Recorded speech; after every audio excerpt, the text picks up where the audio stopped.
Dimitar Mitov there, Pat. I'm sure he'll be in for a busy afternoon. Do you rate him as a keeper? I've watched a bit of it. I think he comes up with big saves, a lot of big saves, and he had a good start to the season, I believe. Then he got that injury against Ireland actually away, but there's mistakes in there too at times, and that's the consistency that you're looking at. That actually sums up Aberdeen's season. Good start, but mistakes, and then lack of consistency, and I think you're always looking for a goalkeeper who's consistent. That's the key. One who is, yes, he's got to be a leader at the back. He's got to have authority at the back, but he has got over the course. You cut out the mistakes. There's mistakes in there, unfortunately for him, but he comes up with big saves also. Good goalkeeper, but I think areas to improve would be the. Yeah, there's been plenty of mistakes from Mitov. He's a good goalkeeper, good track record, but I think he's made a lot of just unforced errors. He's just looked a little bit vulnerable. I'm chuckling to myself about all this stuff about Alex Ferguson's video message. Is that Alex Ferguson's video message they need? It's Alex Ferguson's team. It's Willie Miller out there. That's what they need. Alex McLeish and all the boys staring daggers. I mean, there's got to be a huge concern if they concede early here today, Tom. There's got to be a huge concern for the Dons. Yeah, absolutely. Well, there's huge concern even if they don't concede early. Celtic have shown that sometimes they'll beat you up, sometimes quickly, sometimes they'll take a while. Last season it took right until the 90th minute. Tom Roggett's goal in 2017, last minute. A couple of penalty shootouts along the way under Rodgers. They just keep winning. They've conceded late equalisers in cup ties, and you think, oh my God, that might sicken them. And they've gone to penalties and they've won the penalty shootout. So they're just a winning machine, and Aberdeen are going to have to be better than we have seen them for an awfully long time. We go back to the 2-2, which was a really meaty performance from them at Parkhead. 3 of that back 4 not playing today. If they go with the shape that we can and I expect, 3 at the back, it's not 3v1 at the back, so they will fill space in there, but it's who takes responsibility for Adamita, who will take the runners going from midfield. Ingles will make those runs, either come in off the side, make those runs, and Nicky Devlin's got a real task up against him today. And then of course Taylor will be getting himself into positions there, so that's the other area that I'm really looking forward to see how they match up in midfield. They have Clarkson, Palversa, Shinnie. Who's the holding player? Who's the ones that'll push for? Who's the ones that is going to deal with McGregor, for example? Is it Keskinen will be given that role if he plays in off, and Nesbitt to drop in and let the other 3 then fill the spaces with maybe an inverted fullback coming in there also. That is big. We've seen St Johnson against McGregor. I'm trying to think who was it that was picking him up. He was. Can you mark McGregor? It was Clark up front, wasn't it? He dropped in there, and he couldn't deal with McGregor because McGregor then started to run forward. Can you mark him, Pat? Is that? I know Billy Dodds used that with his Inverness Cally Thistle side against Celtic. Is that a tactic that more teams should be looking at, or is that really difficult to do? You have to man mark him. Sorry, well, you can talk about this. You have to man mark him, but you have to be clever because he is a clever player. Yeah. He will find space, and if you have him in front of you, fine, and he's back towards his own goal. You can see him, but forwards normally switch off if you're given that task, and he'll run off them and he'll get into space and then drive forward when the space is created, McGregor. So he's really difficult to deal with. So you need a real clever, strong, I think a defensive orientated player to deal with him, but can still get on the ball and run off him a little bit when you won the ball. That's not easy to find that player. No, he's a sensational player, Callum McGregor. Very difficult to pin down. I'm sure that most coaches and managers will be looking when they come up against Celtic and say we have to do something about Callum McGregor because he orchestrates everything. He is the one, he's a valve, he sits there, he's always available, he's always available to take the ball. He can drive forward as well. He can score goals now. He's been scoring goals this season too. So you need an exceptional player to take care of him. Now, who is that exceptional player? Sorry, I think we've got Roy Aitken and Alec McLeish on. the pitch with the trophy. It is indeed. Alec McLeish has got the trophy at this moment in time. He stole it off Roy, has he? To the Aberdeen fans. Well, it was the last Aberdeen. Roy's kicking him. That was quite a contest, I think. He was the last Aberdeen player to lift it. Of course, you should know that, Packy. You were telling me that you went out of the 8 penalties. You went the wrong way every time. That's a blur in my brain. Sorry. And it's such a long time ago. We have so many good memories since then. See, Willie, that's the kind of attitude Aberdeen need on the pitch tonight. Noise them up. Do you know what? Allow me just 1 minute. 25 years ago, Willie's gone back. Well, that's a far back you've got to go. Allow me this for just 1 minute. Year and the year before and the other 10 years. Just before the players come out, just allow me this for 1 minute. A wee story, and we touched on this in Sportsline a few weeks ago. When the teams come out, as is tradition now, all the players will have a mascot with them. One of the mascots today will be 10-year-old Callum. So on the 26th of April, I contacted Callum's uncle Stuart. I was looking for an Aberdeen fan to come on. It was a Hibs game. He said that I'd love to do it, but it would be too emotional. It's the first game we're going to since I lost my brother, Callum's dad. So I said, look, would it help in any way at all if I had a wee message out late on the programme just to remember your brother? I said, that would be great. So I did that, and he got in touch, said, look, we're all emotional in the car, but it was really, really nice. He said, Gordon, my brother, who's passed away, he actually bought a season ticket for next season. That's now going to go to young Callum. It had been renewed.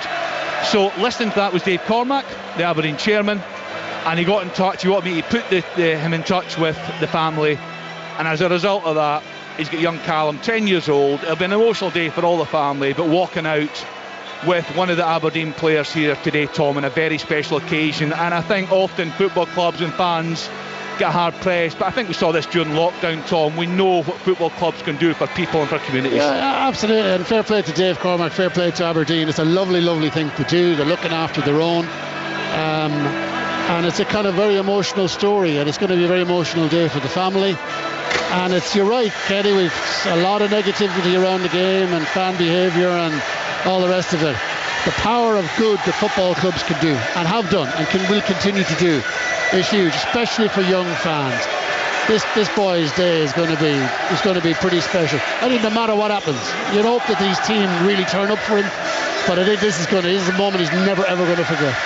Yeah, we're all looking forward to this great colour, great atmosphere in the stadium here. Willie Miller, what's key for the Dons this afternoon? Well, I think organisation and discipline. I think initially they've got to do that against this Celtic side. You don't want to give them too many early chances, because they're more than capable of taking them and adding to them very quickly, as Tom has described. So I think it's a new formation. I'm sure they've been working on it tirelessly. If not just this week, maybe prior to this week as well, because it is a big decision from Jimmy Tillane to change. So it's that understanding, I feel they've got to have that, particularly the three centre-backs have got to have that understanding. They've only got one man to pick up. They've got to make sure they're communicating with each other, passing them on, making sure that he isn't causing them problems. But then there's so many Celtic players that can cause you problems. From an Aberdeen point of view, what is needed? Belief is needed. Tom mentioned earlier, how does Aberdeen win this trophy? Well, I'll tell you the most important thing: if you don't believe it, you're not going to lift it. Pat Bonner, to steal a word that Willie used a lot at the start of the season, do you expect the Celtic juggernaut to continue rolling this afternoon? Yes, I think they enjoy Hampden. They enjoy it. Obviously today the Hampden is wet and the ball move around. They'll move the ball really, really quickly, and if they have that tempo in their game, that intensity in their game, we know that they can play, and of course then they have to finish off the chances. But I think they will dominate possession, and they will push Aberdeen back. No matter what Aberdeen do to try to get it up in their faces, they will probably push them back, and they will create the chances, and I think they will continue. As you rightly say, the juggernaut will be there, and at the end I think they'll be lifting that Scottish Cup.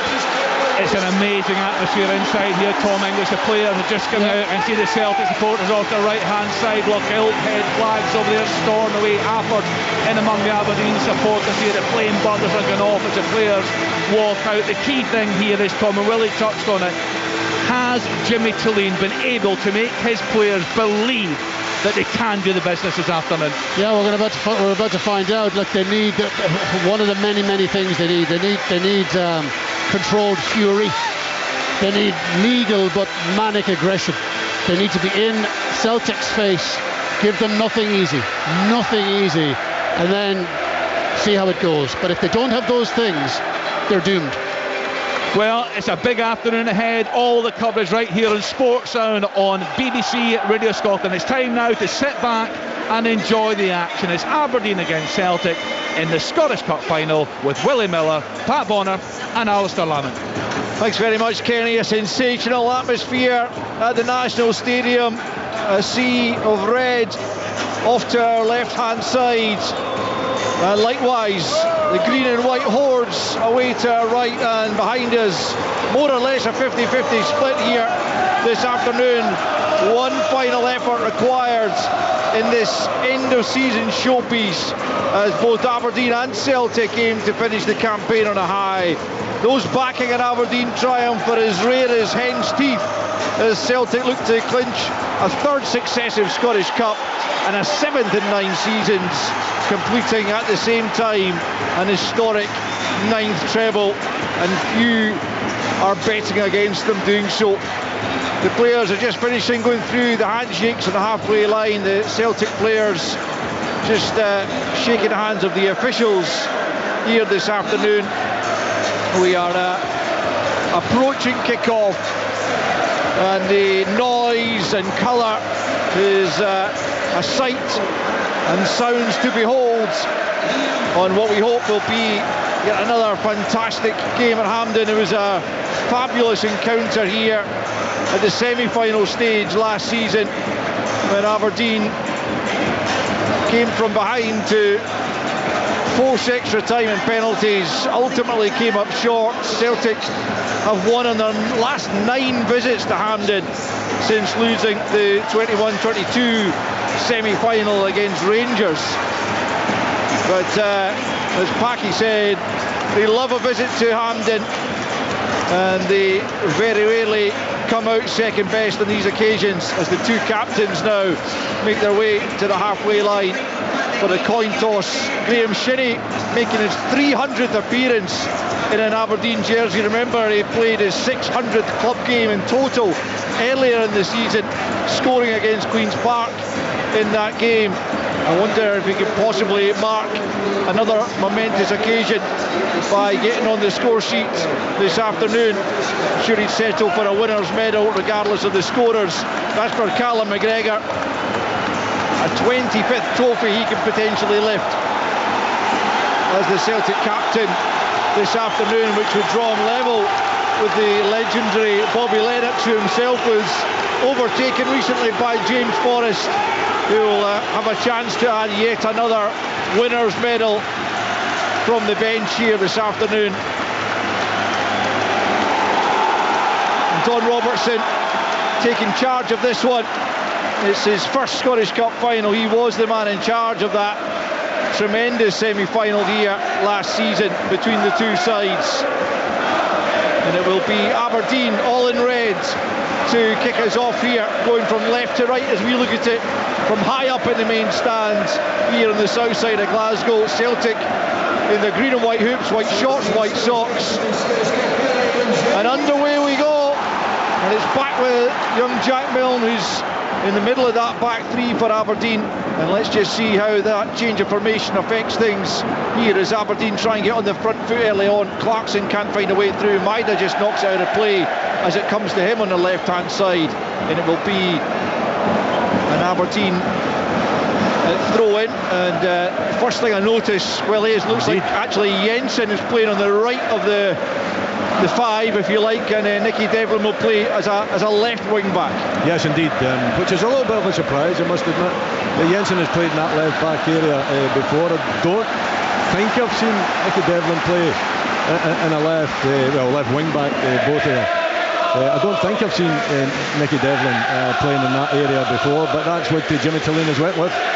He has indeed, and it's Aberdeen with Palaversa into the penalty area. It's a flick from Keskinen.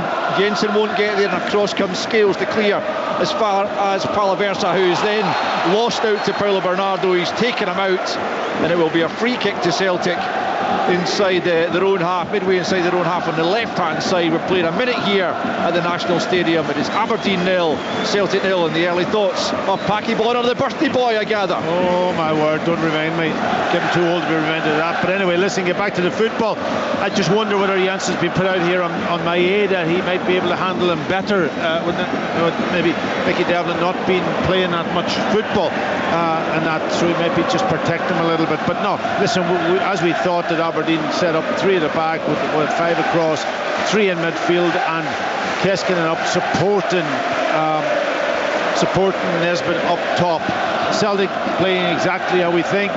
Back 4, fullbacks pushing high, going in on the inside, 3 in midfield, 2 wingers, and of course Adamida through the middle. So it'll be interesting to see how it all develops out. Settled down so far early on. It's just teams getting used to the conditions. Here's Maeda left hand side, having scored in every round, takes it to the byline, gets the ball into the box. It's knocked away by Dorrington, who saw red against Celtic the last time the sides met only 10 days ago up in Pittodrie in that second consecutive 5-1 defeat to Celtic. Here's Taylor, potentially playing his last game. We'll hear perhaps more about that at full time as Carter Vickers picks up well inside the Aberdeen half and plays it to Johnston, out to the right hand side to Kuhn. Johnston goes in the overlap, that allows Kuhn to come inside. He's tracked by Clarkson, nudges it back to Carter Vickers, and now it's Engels. Carter Vickers once more as Celtic look to begin to dictate the tempo here, and it scales everyone inside the Aberdeen final third just about at the moment, apart from Schmeichel and Carter Vickers, as Celtic pick up on the right hand side through Johnston. Nudges it out to the right. It's a slightly loose pass, and much to the delight of the Aberdeen hawes over there, it's out of play for an Aberdeen throw. We've played 3 minutes. It is Aberdeen 0, Celtic 0. It's a case of restricting space for Aberdeen, isn't it? I mean, you're talking about both Celtic centre-backs being 15-20 yards inside the Aberdeen half, taking part in the build-up. Aberdeen, the 5 across, the back, restricting that space of 3 in the midfield, and even Keskinen and Nisbet dropping back into a midfield area. So you can see the initial tactics anyway of Jimmy Tillin, hoping that he can restrict space, restrict opportunities for Celtic. I think it's really difficult as the game goes on to keep that sort of a momentum going, but that is certainly how he set up initially in this game. Well, they won 13 straight at the start of the season as the Jimmy Tillin revolution was started with a bang. They went 16 unbeaten overall until, of course, they came up against Celtic here in the League Cup semi-final, and a chastening afternoon that was, as they lost 6-0. Here's Johnston for Celtic. Now Engels back to the halfway line to Carter Vickers, just gets it out from under his feet, plays it back to Engels, and now Johnston right hand side into McGregor, closed down by Nisbet, but it's back with Carter Vickers. Now Bernardo, Carter Vickers once more to his left to Liam Scales, who's well and truly established himself in this latter part of the season as Brendan Rodgers' ideal partner for Carter Vickers. He almost lost it there to Keskinen, but he's done well to win that place back over Austin Trusty, Packy. Yeah, absolutely, but that time he just hesitated a little bit, and he was looking for the pass wasn't quite on, and then Keskinen, who's doing that role as a number 10, and then taking care of McGregor, but it would slide across to the centre half when necessary, and he just has got a little bit of pace to get there nice and quickly, and he just possessed Liam Scales on that occasion. Kuhn was trying to squeeze it through to Johnson, who went down off the ball. Celtic wanted a free kick, that didn't happen, but then Shinnie picked up and he went down, and Aberdeen get the free kick midway inside their own half, just to the left hand side, and an opportunity for them to move a few players up the field. A big afternoon this, Willie, for young Jack Milne, far from a regular in the Aberdeen lineup, but playing in the centre of that back 3. Huge responsibility for him. He's got 2 very decent players either side, Knuster and Dorrington. Knuster in particular, sweet left foot, but as far as 22 perhaps, but he's young in terms of games that he's been asked to play, so a huge responsibility on him for one that hasn't played that many games. So it's one that he's got to embrace, one that he's got to enjoy, get himself up against Adamida and just snuff him out of the game. Only started 1 league game over the whole season. came on against Hearts in the semi-final here to have a big influence in the winner. His shot was parried by Craig Gordon and turned into the back of the net by Ori Dabag, who starts this afternoon on the bench. But for Milne, who's got Tobers on the bench as well, and he's been chosen in front of him. But it's Celtic in possession on the halfway line. We've played 6.5 minutes. It's Aberdeen 0, Celtic 0. It's Celtic, the cup holders, coming forward. Johnston clips it up to Engels, who nods it down, looking to bring Kuhn into play, but Aberdeen nick possession and have won themselves a throw-in over on the far side as they look to just play their way into this game. Yeah, listen, Celtic have got majority, I suppose, of possession, and they're pinning, but Aberdeen sliding across really well. They're keeping their distance as well. They're filling the gaps and just forcing Celtic maybe to go round them a little bit more. Here's a half mistake by Carter Vickers, gets away with it. Yeah, he just was slightly loose in his pass back to Kasper Schmeichel, but no chance for Keskinen to get there ahead of the Dane. And Celtic continue in possession, and it's Maida. Actually looks like Keskinen's almost playing the further forward of the two who are taking it in pairs, aren't they? You know, one will drop in, the other will go, and they're working. They're working not just McGregor, but the two centre halves also, and that's what you've got to do, and stop Celtic just being comfortable. Well, if you can try and stop Callum McGregor, it's certainly half the battle in terms of trying to stop this Celtic side from performing as they like to, but there's so many other talents, and as we know, we've seen over the years Callum McGregor so clever at finding spaces, and here he is on the ball, the captain, playing it square to Greg Taylor, midway inside the Aberdeen half, in a central area as he likes to come into. Scales now square to Carter Vickers, and now Johnston, right hand side, midway inside the Dons half. It's Kuhn on that right flank, plays it back to Engels, who goes back to Carter Vickers, and then out to Johnston once more, right hand side. Callum McGregor picks up once more. Celtic enjoying the lion's share of possession as Ida just lays it off to Engels. That's just slightly behind Bernardo, and Aberdeen clear their lines for the moment, but Celtic pick up once more. 8 minutes in, and they're trying to put the pressure on this Aberdeen backline. Aberdeen cannot afford to lose an early goal, cannot really afford to lose the first goal, you feel, in this contest to have any chance, as they've won possession down deep in their own territory, left hand side, under pressure there, down near their own corner flag as Knuster battles away, forces it forward. McGregor's there, Nisbet's stolen it from him, sliding challenge from Johnston. No holds barred there from the Canadian to win it back for Celtic, and they recycled it as Scales finds Taylor, left hand side, out to Maida. Jensen quickly snapping into the challenge on him, but Maida keeps it and gets it back to Taylor. Aberdeen though looking well organised in these early stages. 9 minutes in, no goals as yet, as Johnston just edges away from Clarkson, right hand side, checks back once more. Clarkson gets the foot in, knocks it out for a throw in to Celtic, about 20 yards inside the Aberdeen half. Yeah, Celtic just keeping possession, but Aberdeen working hard, trying to fill the spaces, doing well, working off each other, and Celtic just waiting for the moment, waiting for that. I think Engels tried a couple of runs forward in behind the defence. He was well tracked, but that's what Celtic wait for all the time. Keep the ball moving and then wait for that little penetrating pass or somebody to make the run, sliding it through. There's not a lot of space there though, Pat, is there really? With the five is definitely playing as a five, and out of possession they just retreat back there, and you know, it's looking pretty solid in terms of not leaving the gap in between these five players for Celtic to take advantage of. So listen, they're moving about. It's still early in the game, but it's a little bit of a struggle for Celtic to find the space, and it's a good sign for Aberdeen. 10 minutes in, that they're looking disciplined, they're looking organised. That can change very quickly, we all know that, but at this moment in time, early part of the game, it's looking good for Jimmy Tillane and his new formation. There's Clarkson changing onto the left hand side and exchanging passes with Nisbet. Jensen tries to squeeze it back through to Nisbet on the edge of the box. There were Aberdeen claims for a handball, didn't look like there was anything in it, and Celtic clear for an Aberdeen throw-in on this near side, the Aberdeen right, midway inside the Celtic half, to be taken by Jensen. Throws it back the way to Dorrington, on loan from Spurs.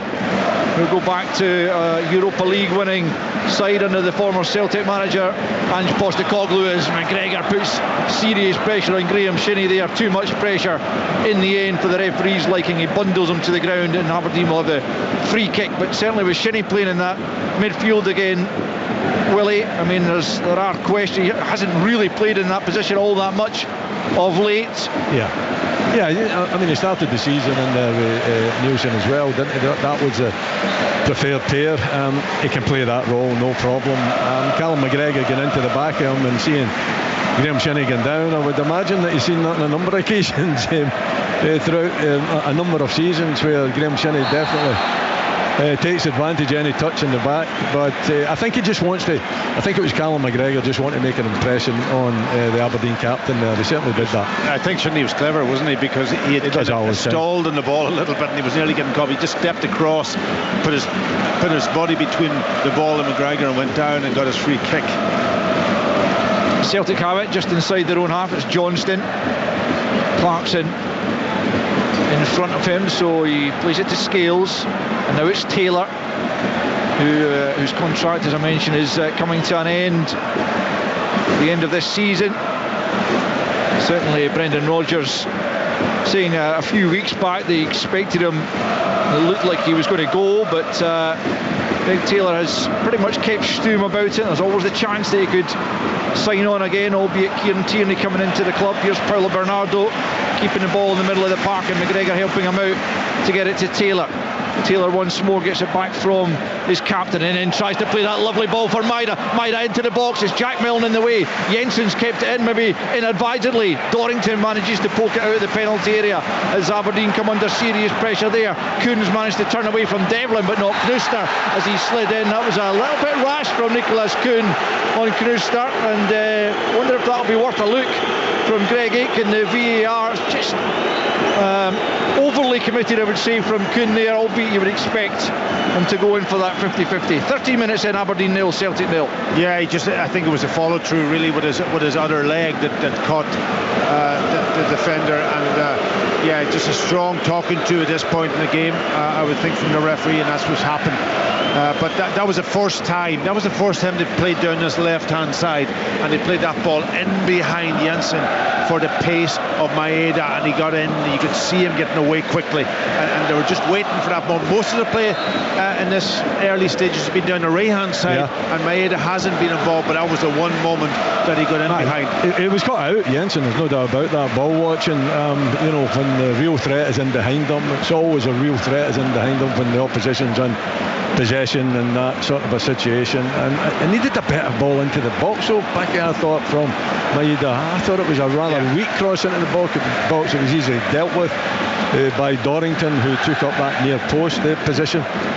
So yeah, I think Jensen's got to be well alert to the pace. He should know that Maeda's got to pace the bum. You can almost, you almost have to drop off him a little bit and get your body in a shape that you can actually match his run, because if you go tight to him and he takes you on a run, he'll beat you. It was a wonderfully judged ball from Taylor to play Maida in, and she go back to that Kuhn challenge, by the way, having seen the replay back, there was really not much more in it than just the foul. His boot was low and not endangering his opponent in any shape or form, so the free kick given to Aberdeen was the correct decision, and Celtic have got themselves a free kick over on the right hand touchline, pretty much in line with the 18-yard box, and an opportunity here after the challenge from Knooster, just putting the arms on the back there of Johnston. Again, not a massive amount of contact, but enough for the referee to award the free kick here, and it's a decent position for Celtic to try and threaten with quarter of an hour played. The Aberdeen fans trying to get behind their side. They've come down in good numbers, hoping upon hope that they can end the 35-year drought for the Scottish Cup. The free kick was a rather strange delivery from Mengels. He cut it back. I'm not entirely sure he thought he was playing it to, but it was in between a couple of Celtic players. It was a bad pass, because he tried to pick McGregor out for Kuhn then to slide in behind the two players that was almost setting up that sort of kind of wall that he would get in that space, but the pass was awful. The pass didn't even, it was about 10 yards away from McGregor. Celtic though still have possession.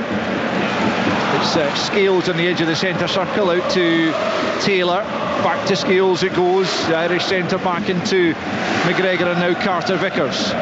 Johnston now on the right hand side. Celtic doing most of the pressing here in the opening 16 minutes. Still no goals though, as Kuhn picks up right hand side. Back to Carter Vickers now, furthest Celtic player back, and he's well inside the Aberdeen half, as Johnston now on the right hand side plays in an early ball. Milne gets his head to it, gets good distance on it out to the left hand side, and Jensen, who found himself over on the left for a moment there, just nods it out of play, but it's immediately quick throw in is taken, and Celtic will come again. It's Carter Vickers square for Liam Scales, about 20 yards into Aberdeen territory. Taylor for Maida, plays it in quickly to Bernardo, who's benefited, I suppose, from that Reo Hatate injury up at Pittodrie. It's a real shame for the Japanese, you'd have to say, who'd played every game up till last weekend against St Mirren, would certainly have been in the starting lineup had he been fit for this one, but he sits it out as a result of the injury from the Papagay challenge. Here's Scales into the feet of Bernardo, now for Maida. Maida hits the byline, Jensen gets something on the cross to semi-block it, and Shinnie gets in there as well and knocks it out of play. But Celtic beginning to knock on the door a little more loudly. Yeah, just a little penetrating pass again into that space, into that hole between the midfield and the back four, to get somebody turned to slide a little ball, just overhit the pass. I think Maida had to take a touch, and then he can almost run out of room. Scales lifts that over the top, looks for the run of Engels, down goes Milne, it will be a corner. Milne was looking for a free kick, having nodded it behind, but referee's not interested, he points for the corner. I think it probably was, wasn't it? I think Jack Milne made a bit of a meal of it. He read the situation really well. It was a good header too, but I didn't think there was much contact to put him down. There will be a corner left hand side for Arne Engels to try and swing in. Taylor offered himself short and then moves away, and he'll stand right in front of Dimitar Mitov as it comes from Engels. Ida hits the deck. Aberdeen managed to get it half clear. The referee spotted an infringement, and it's a free kick Aberdeen's way in the edge of their own penalty area, as Ida looked pleadingly at the referee. Didn't seem to be much in it. Again, I'd have to say 18 minutes in, Aberdeen 0, Celtic 0. I didn't think there was much in it either, to be honest with you. Leighton Clarkson going down. Was it Bernardo that was up in the air with him? He's maybe just caught him as the ball's bounced up, and Clarkson. I think it was Carter Vickers. Was it Carter Vickers? That went down. Oh, that's unfair then.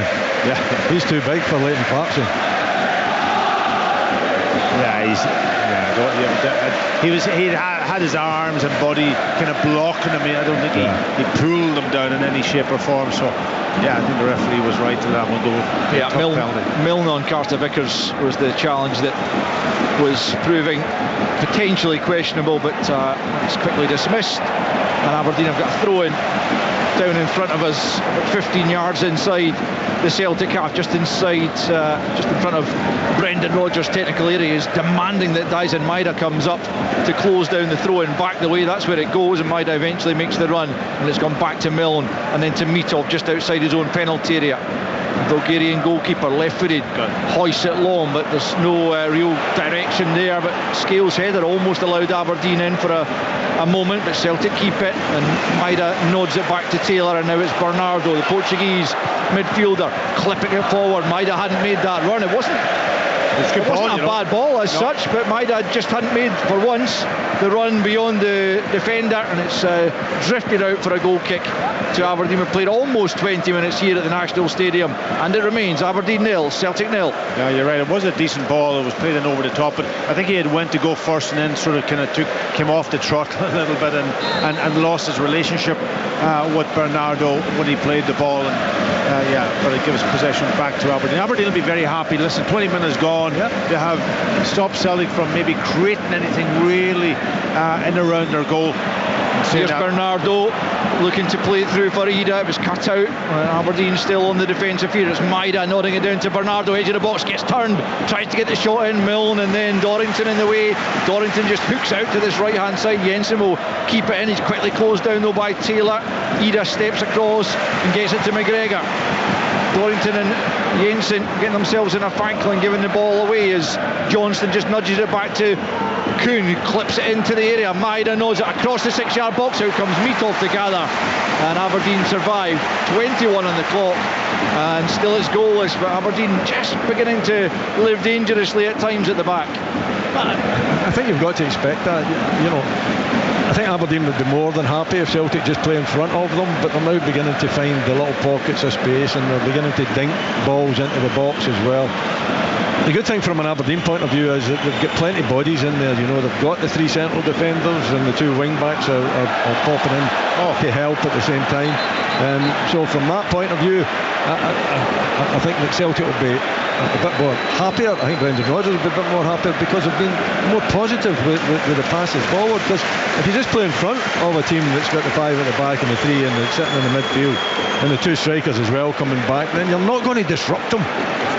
No, listen, just watching Maeda there, he actually goes over the top of somebody and ends up falling. He could have had a nasty injury. He really could have. He came down on his maybe his back, top of his back rather than his neck, but he flipped right over. Yeah, I'm astonished he's back up and not requiring any treatment, because I thought he could really have hurt himself the way he fell over the top of Dorrington, and almost a badly executed back somersault. But thankfully Maida is fine, and play is continuing. We've played almost a quarter of the game here at Hampden, and no goals as yet. It's been mainly about Celtic probing and trying to find a way through. No tests as yet for Dimitar Mitov, and certainly nothing for Kasper Schmeichel to do at the other end, as Aberdeen content themselves with just limiting Celtic at the moment. You'd imagine if they can keep it goalless beyond half-time, then eventually they will try to become a little bit more progressive. But as things stand, they'll be looking to just get in at half-time with no goals conceded, because they have conceded a whole load to Celtic over the course of this season. 19 in the 5 games they've played, including the 6-0 here as Aberdeen win the throw-in over on the far side. 30 games they've gone winless against today's opponents, Aberdeen, since an Andrew Considine goal in the last day of the league season back in 2018 won it for them.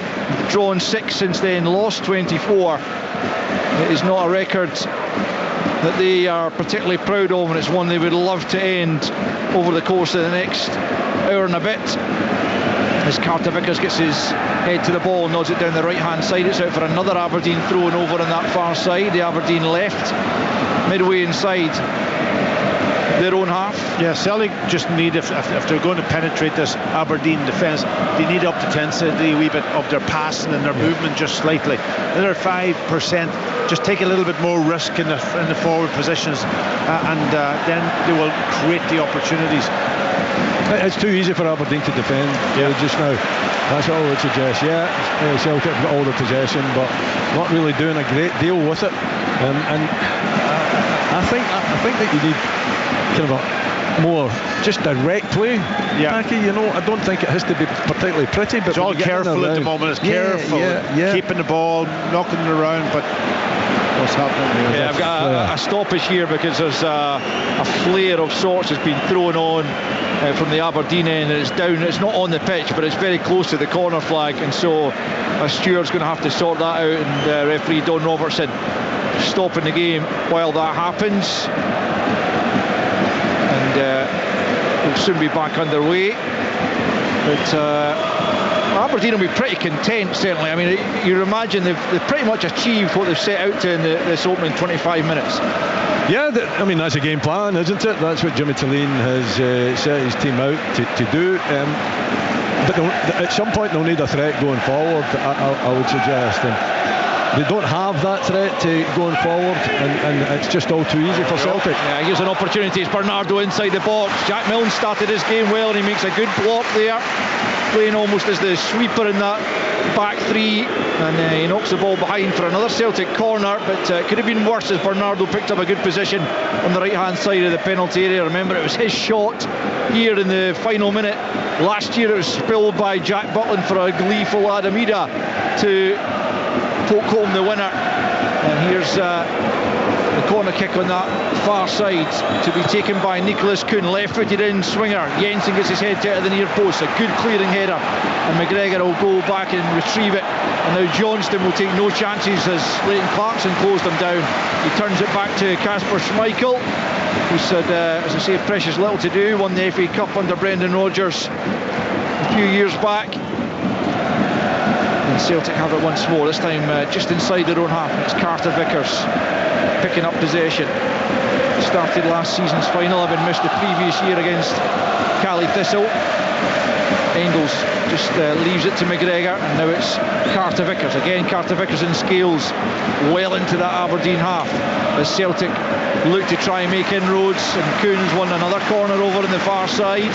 Yeah, Aberdeen getting good blocks, and you know the block earlier when Bernardo ran in there was a vital block, because it was the first time he got into an area with ability and time to go and pick a pass, but the block was important. That was another block there from, again, up against Kuhn, but they've given away the corner, Aberdeen.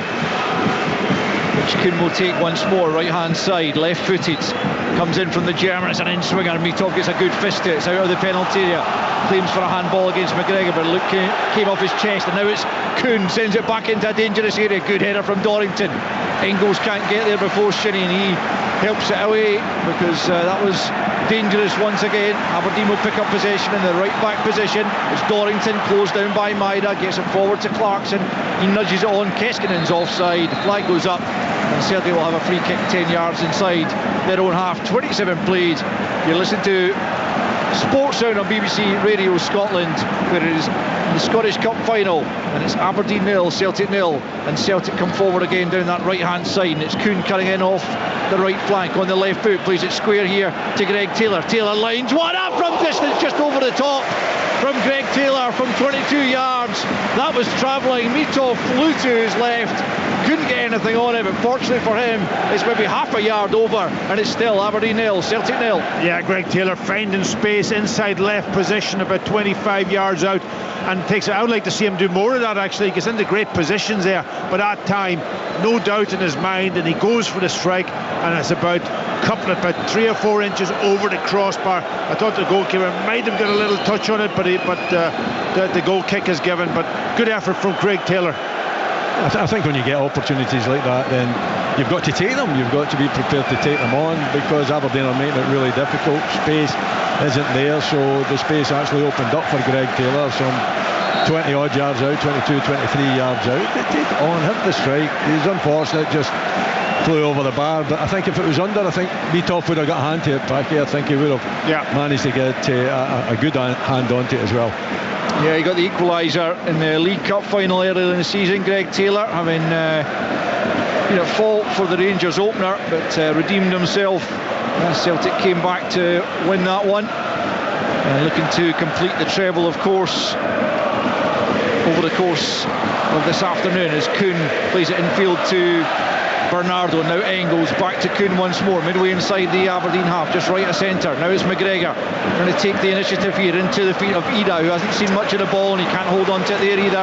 Aberdeen try and come forward, but immediately Packy, we've talked about it all season long, Celtic swarming round the Aberdeen player to get the ball back so quickly. Yeah, reaction from the players is really, really good when they lose the ball. But that time Adam should have laid the ball off first time into the path of Callum McGregor, who had played it into his feet and went for the return, but he took a touch, and the opportunity was gone. But it was a good effort.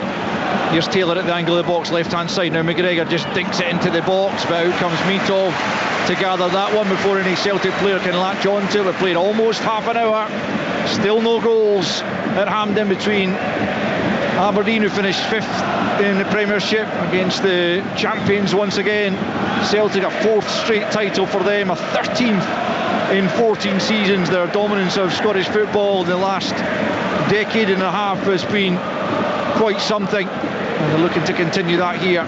Yeah, Wally was saying that they have to find a way to get maybe into the game more in an attacking sense, and they haven't been able to do that. Even from that goal, the goalkeeper's got a ball at his feet. He needs to find a way to play that ball into and pick up second possession. He just ends up playing at the end, and it goes over his head out for a throw-in.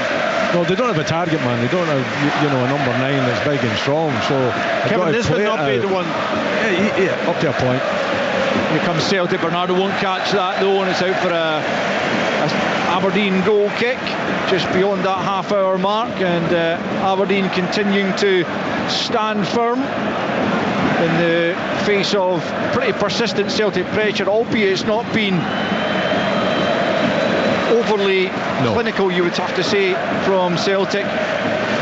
Remaining patient though, because as the guys were saying pre-match, they don't always go and win it early on, but eventually they normally do win it one way or another.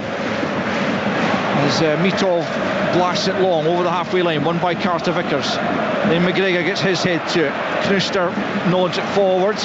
Celtic go back the way to Schmeichel. Carter Vickers just steps across Keskinen to make sure there's no real pressure on the Dane as Schmeichel knocks it forwards. Miscontrol by Knuster, and out for a throw into Celtic more or less on the halfway line right hand side as they come forward. Carter Vickers has it now infield to his left hand side for Scales. Now it's Taylor who's had probably the best effort so far, just a few minutes ago, just over the top. Maida, who's seen less of the ball than Nicholas Kuhn on the other flank. And now Carter Vickers for Johnston. It's a good ball into the feet of Engels, who gets turned and plays out to the right hand side to Kuhn once more. Johnston infield to Carter Vickers as Celtic continue to circulate the ball. It's good play. Bernardo into Ida, trying to find a teammate, but Shinnie nicks it off him. That's a good ball for Nisbet. Aberdeen will try and come forward. Too easy for Callum McGregor to nick it off him though. Aberdeen need to take more care of it when they do get possession, and now they've lost it. And it's Kuhn coming forward, right hand side. On his right flank was Engels on that occasion, usually Johnston, but it was Engels in support. But just going back there, it's a Celtic throw-in, but Willie, Kevin Nisbet picks up the ball in a good position. Yes, he's not got a lot of support, but he needs to take better care of it, surely. Oh, he's got to, he's got to have a far better touch on it. He's got to get his body in front of, I think it was Callum McGregor that came back and got the challenge in.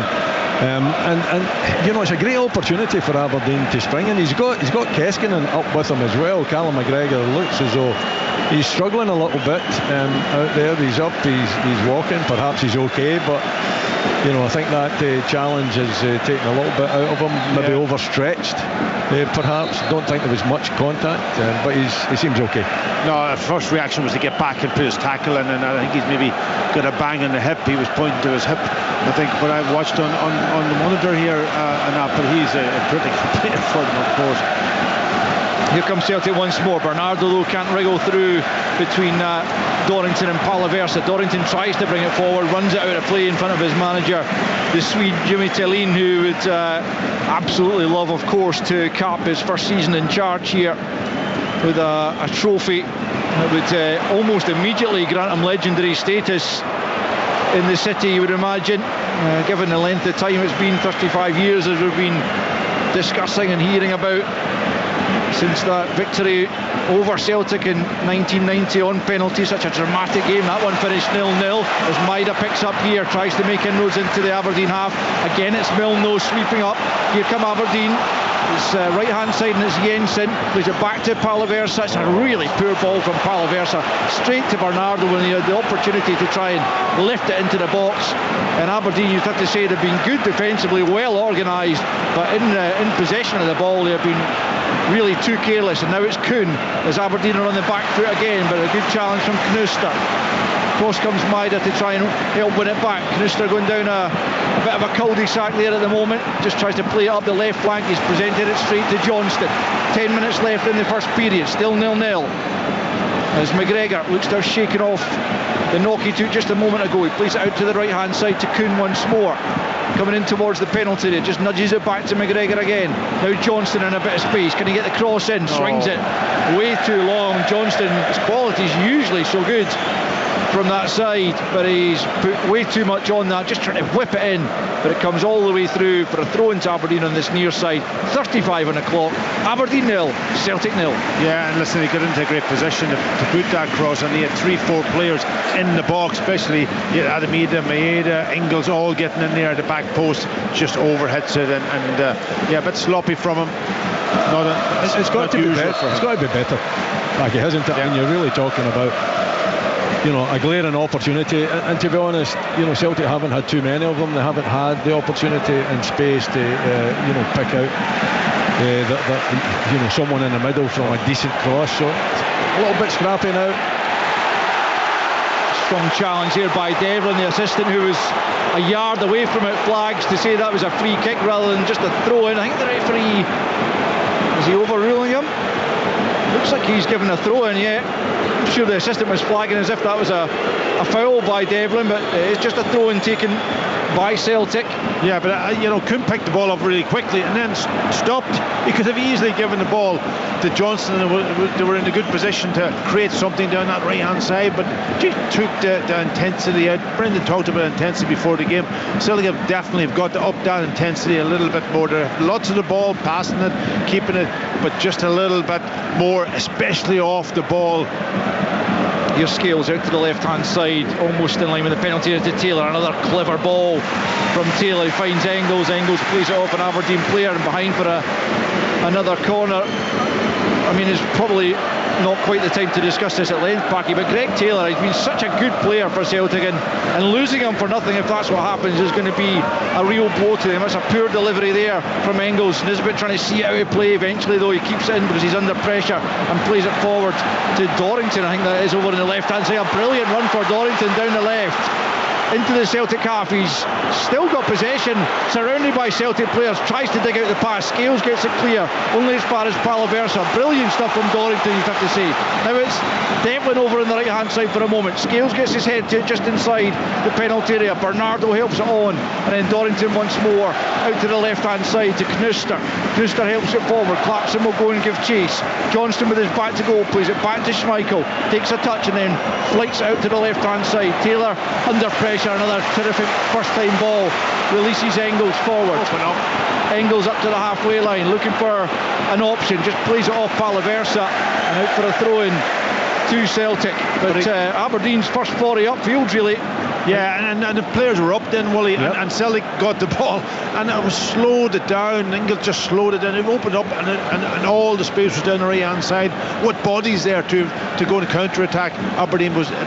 Talk about Aberdeen, Willie. Well, I wouldn't describe Alfie Dorrington as a ball carrier, but he certainly carried the ball extremely well on that occasion. That's Engels finding Maida, but a good slide challenge from Devlin, who I wonder, is he swapped flanks with Jensen, or is it just a momentary thing? We'll see after this corner kick, which will be taken by Arne Engels on the left hand side. Celtic looking for the breakthrough before the interval. They've been frustrated by Aberdeen thus far. Aberdeen's change of formation looks like it's working. Taylor wanted that short. Jensen was slow to react, but Engels ignores him anyway, and he will play this one into the penalty area. 38.5 on the clock as Engels swings it in. Up goes Carter Vickers. It's in!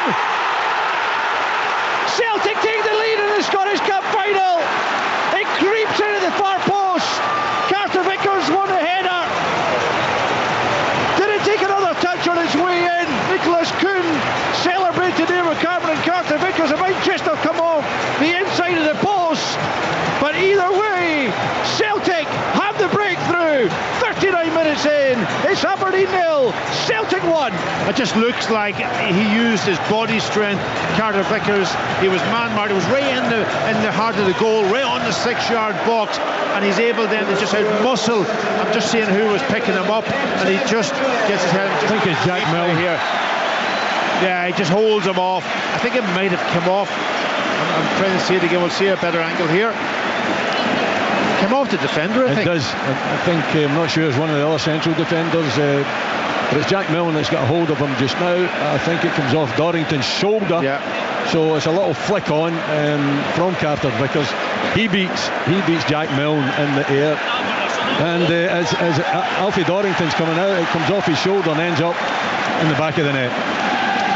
Cameron Carter Vickers will claim that one. We'll need to double check whether it's actually going to go down or whether it'll be a Dorrington own goal. I'm not sure it was going on target before it took that deflection off Dorrington. I wondered about the subdued celebration from Carter Vickers, almost as if he was not convinced he'd scored it himself, as Celtic come forward again and trying to get a quick fire second, as Tom was talking about pre-match. Dyson Maida's down off the ball, still staying down as Aberdeen play on, but Celtic do have the opening goal. stop the game. Well, why should they? Because he's injured. Yeah, but you don't know how bad he's injured. I know you're maybe not. He'll stop it. He will stop it. Aberdeen have got it in their own box. What is the point? You know, I don't think he's making a meal of it. I think he is injured. The referee eventually stops it. So why does he not stop it before that? Well, do we not moan when the game's stopped when it's not in the Aberdeen penalty box? We don't know. Possession. We kind of didn't know whether it was an injury to his head or because he was down. It was his back actually.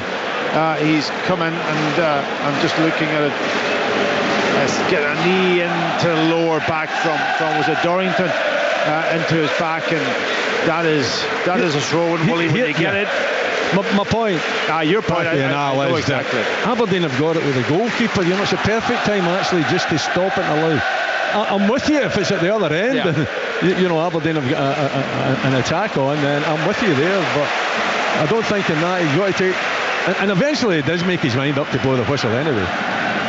Goal looks like it's gone down as a Dorrington own goal. Having got a red card in the last meeting, he's got an own goal in this one. Well, this is the point now that Tom was making before the game. Will Celtic now, you know, will they get going after that second goal and kill the game off? And that's where Aberdeen needs to now just have that leadership, have that concentration at the back. Don't get caught and be done on a second goal. Here's Bernardo, edge of the box though. Johnston's in a lot of room. Here he is in possession, 20 yards out, plays it to Kuhn, right hand side of the box, comes off Knudster, another Celtic corner, and they are hunting that second goal down. And although Aberdeen did come back from 2 goals down at half time in the first meeting of the season at Celtic Park, you wouldn't put any money on them doing so again if Celtic are able to score once more before the interval.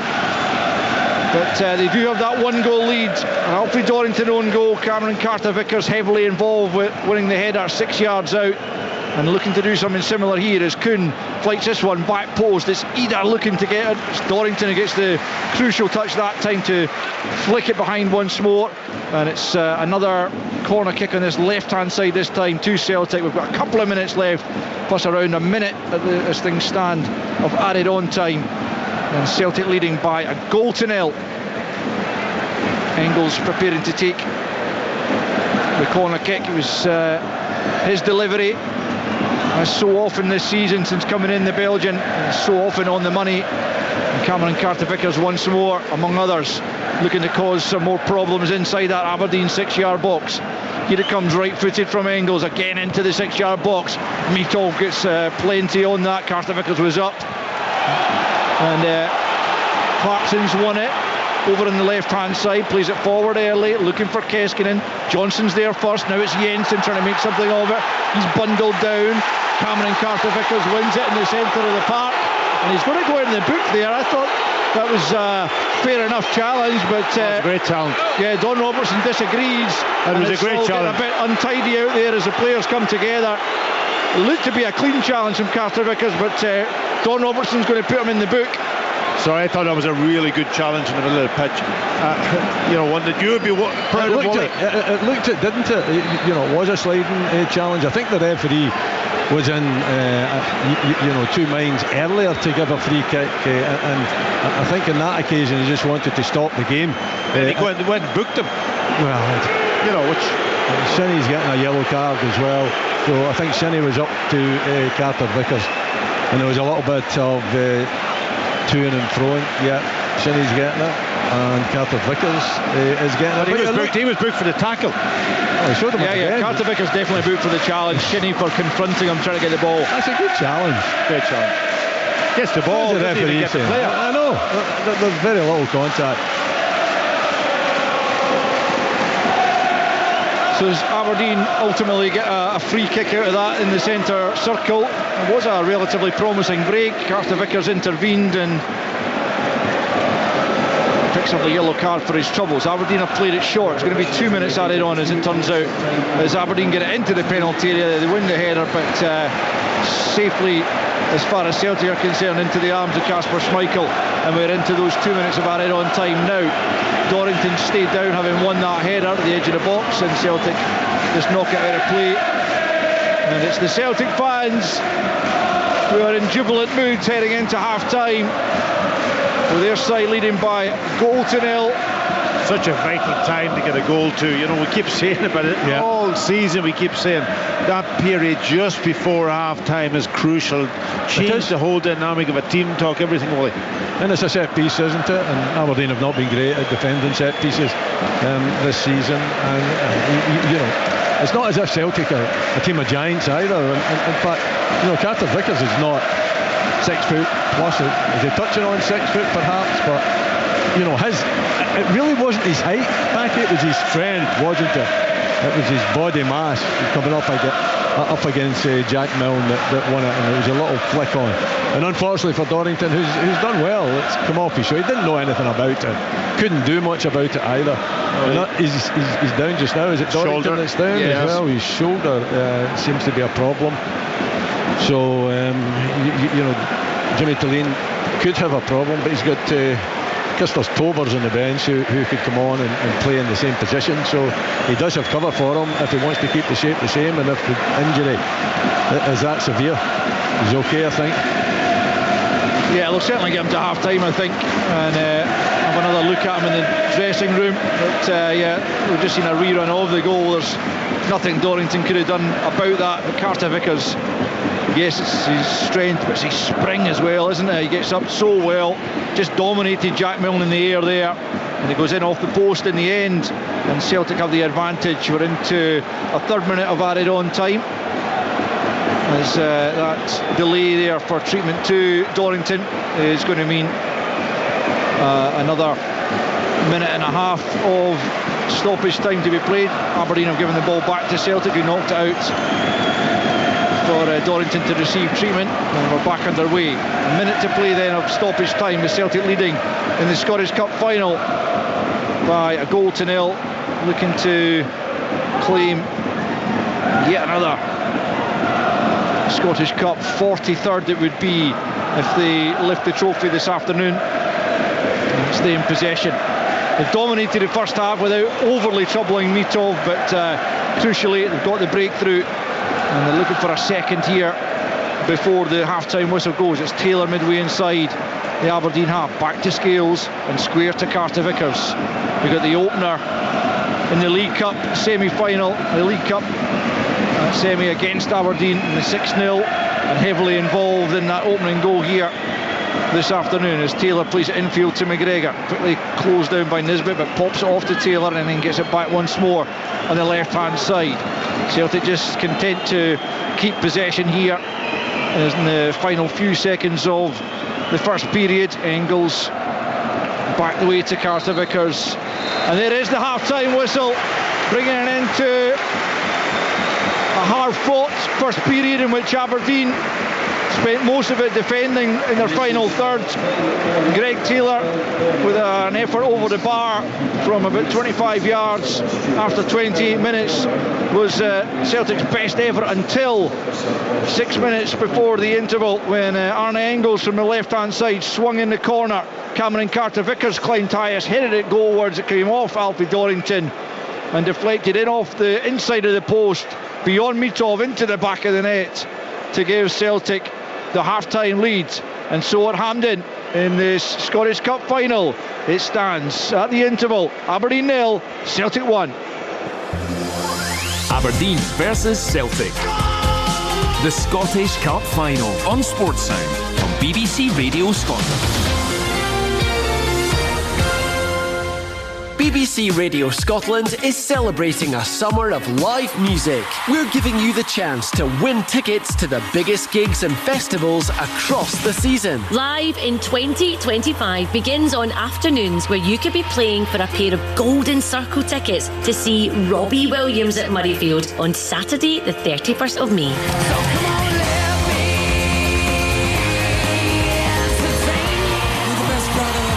To find out how to win those tickets, listen to me, Michelle McManus, from 1:30 on Wednesday, that's the 28th of May. Win every Wednesday with Live in 2025 on BBC Radio Scotland. You're listening to Sportsound on BBC Radio Scotland, live from Hampden Park for the Scottish Cup final. The half-time score: Aberdeen 0, Celtic 1. Tom English, what have you made of that opening 45. It was very cagey, not a classic early on, but eventually Celtic finding their way through. Did you say not a classic? Yeah, that's the understatement of the season. Not. Look, you could understand what happened in that first 45. Aberdeen just came to defend, to be organised, to be very hard to break down, to survive in the game.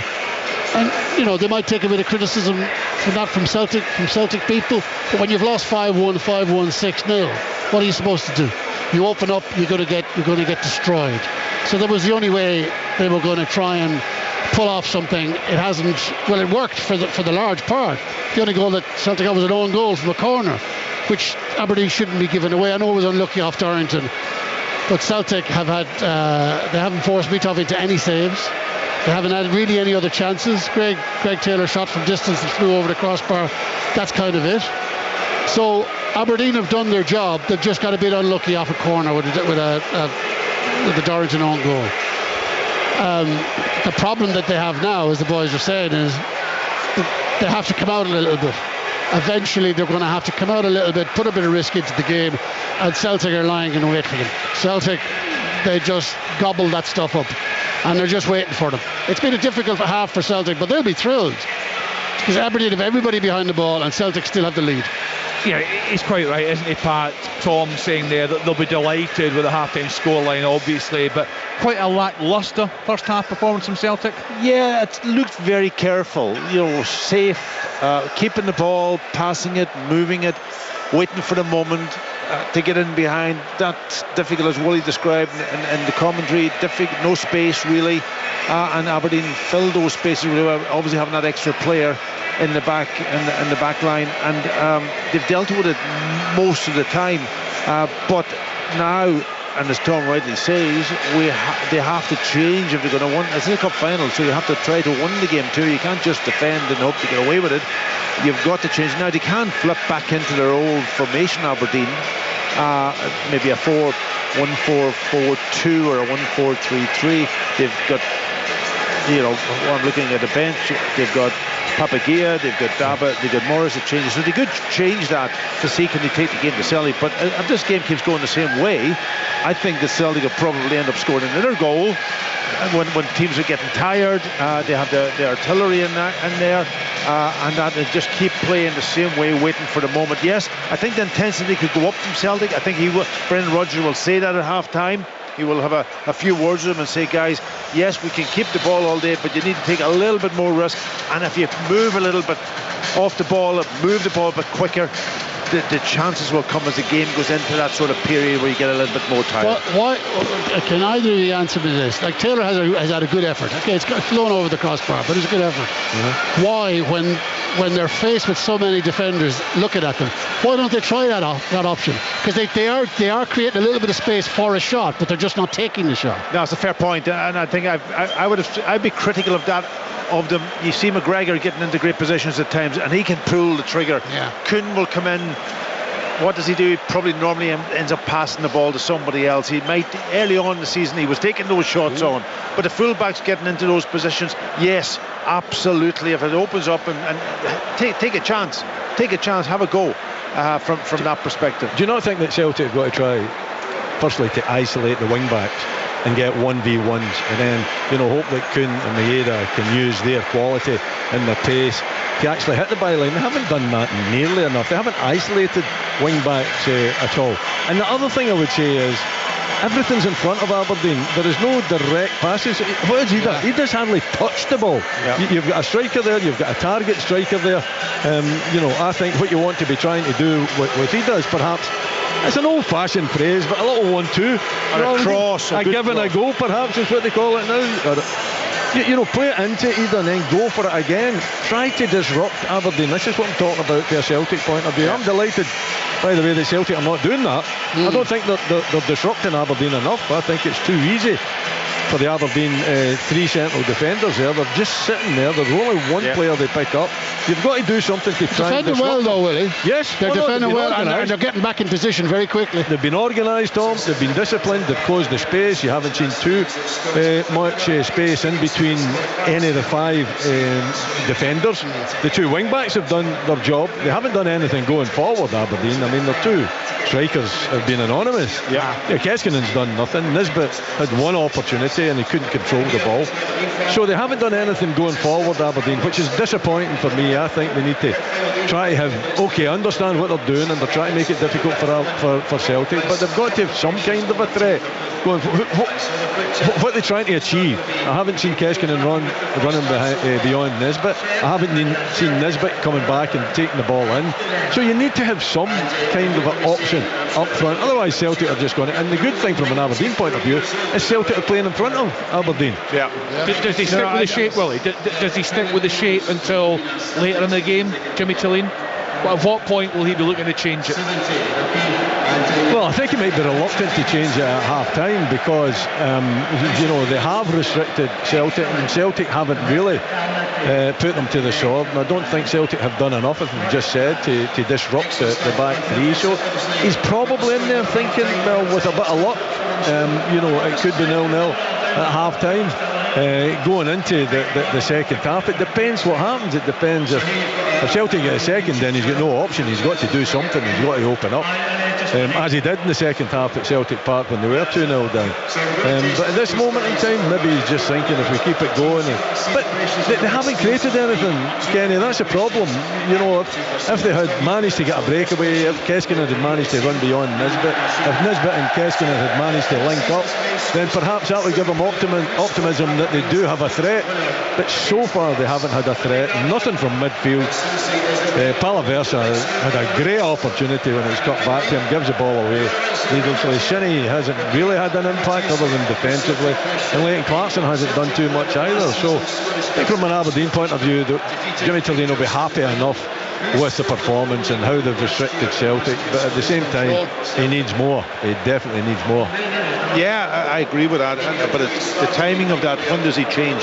I don't think he'll go out, because if he loses a goal early in the second half again, which Celtic can normally do, certainly then the game's over. The game's over. So you've got to stay in the game as long as you can and hope then. And I think he will definitely change it. I think you put Jed Morris on. He's got the pace, he's got the strength, but you've got to find them players high up the pitch. Every time that you get the ball at the back, it's almost like we'll try a pass, but it's not that accurate, and it's not getting up to the players in the right position, and then Celtic just winning the ball back again, and then they're just losing possession. Tom, I'm not quite sure what it is, but there's something going on over on the far side there among the Aberdeen fans. There's quite a strong presence over in the corner, left-hand side of the goal, Aberdeen end. A very heavy presence of stewards. We can see, I don't know what they are. We can see objects flying. Whether they're cups, whether they're, I don't know what they are, but they seem to be.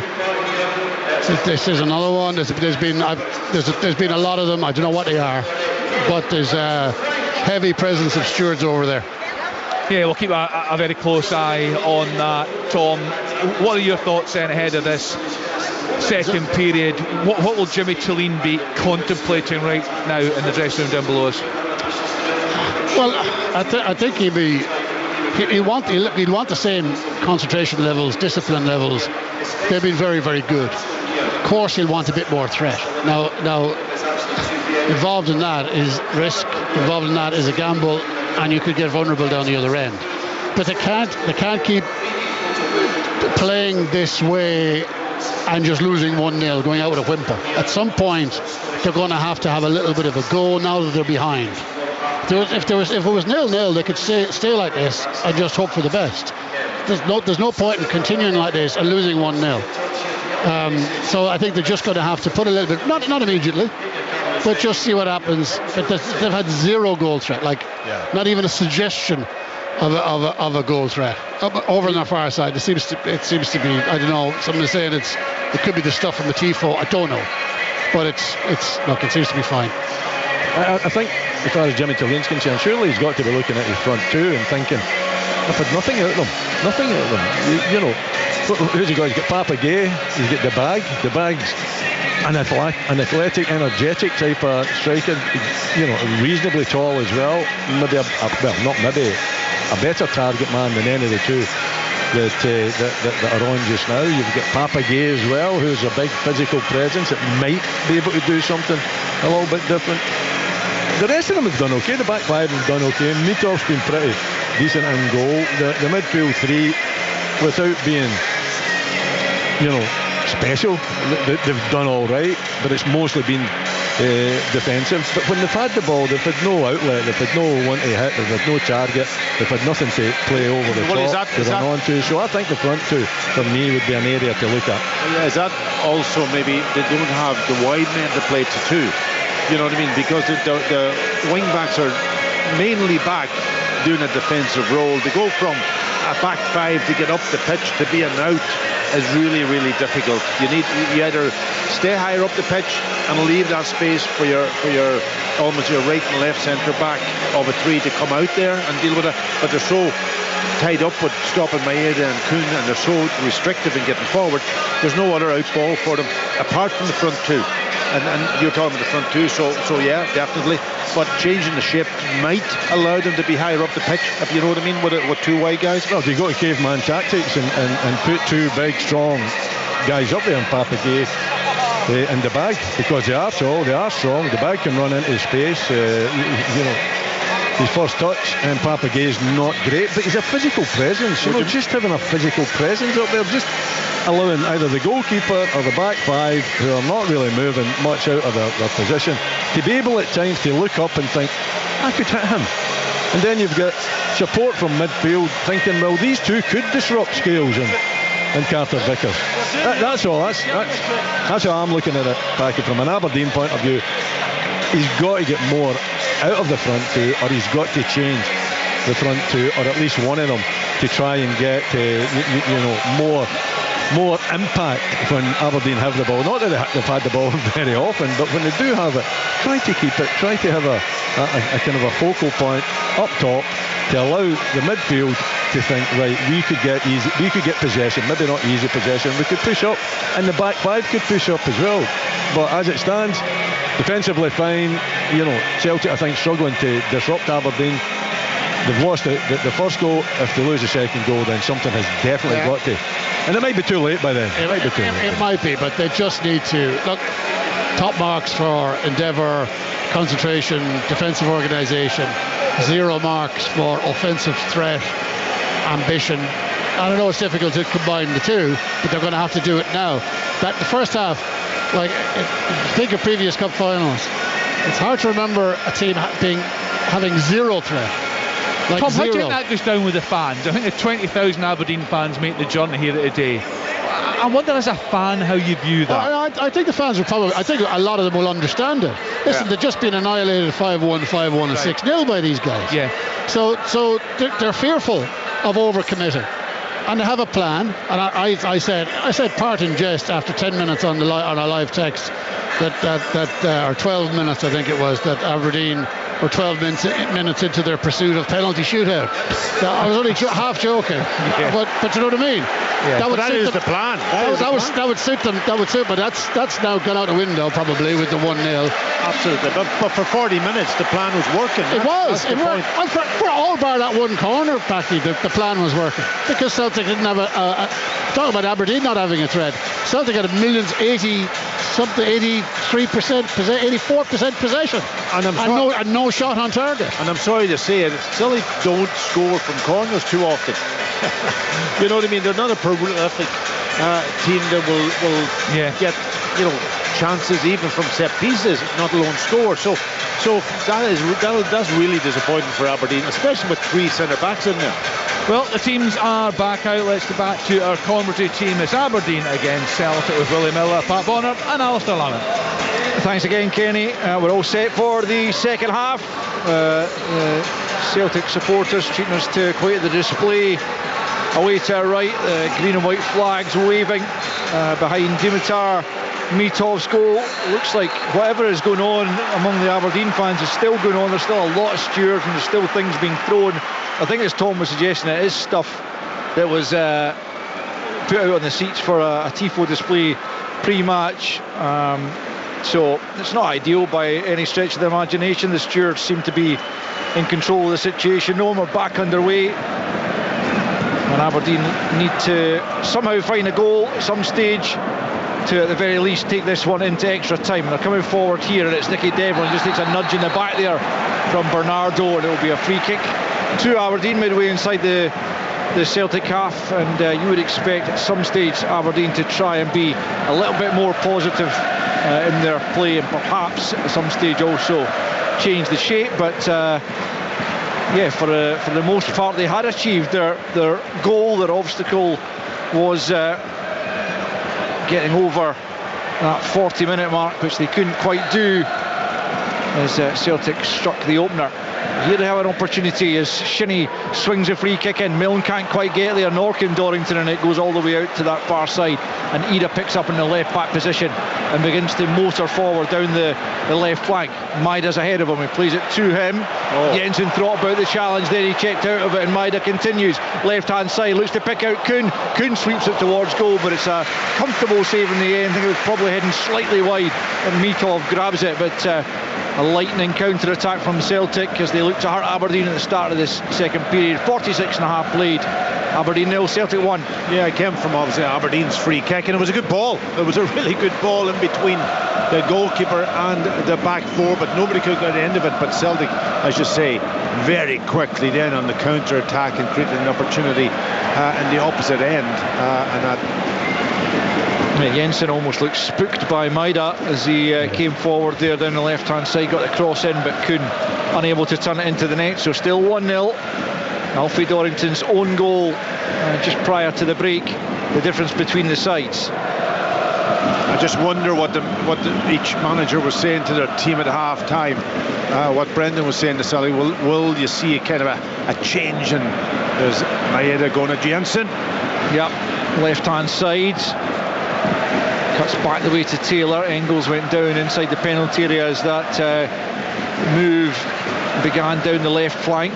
Play continues with Carter Vickers on the ball and then plays it square to Liam Scales. I think Brendan Rodgers will want more from his side, won't he? More intensity, definitely.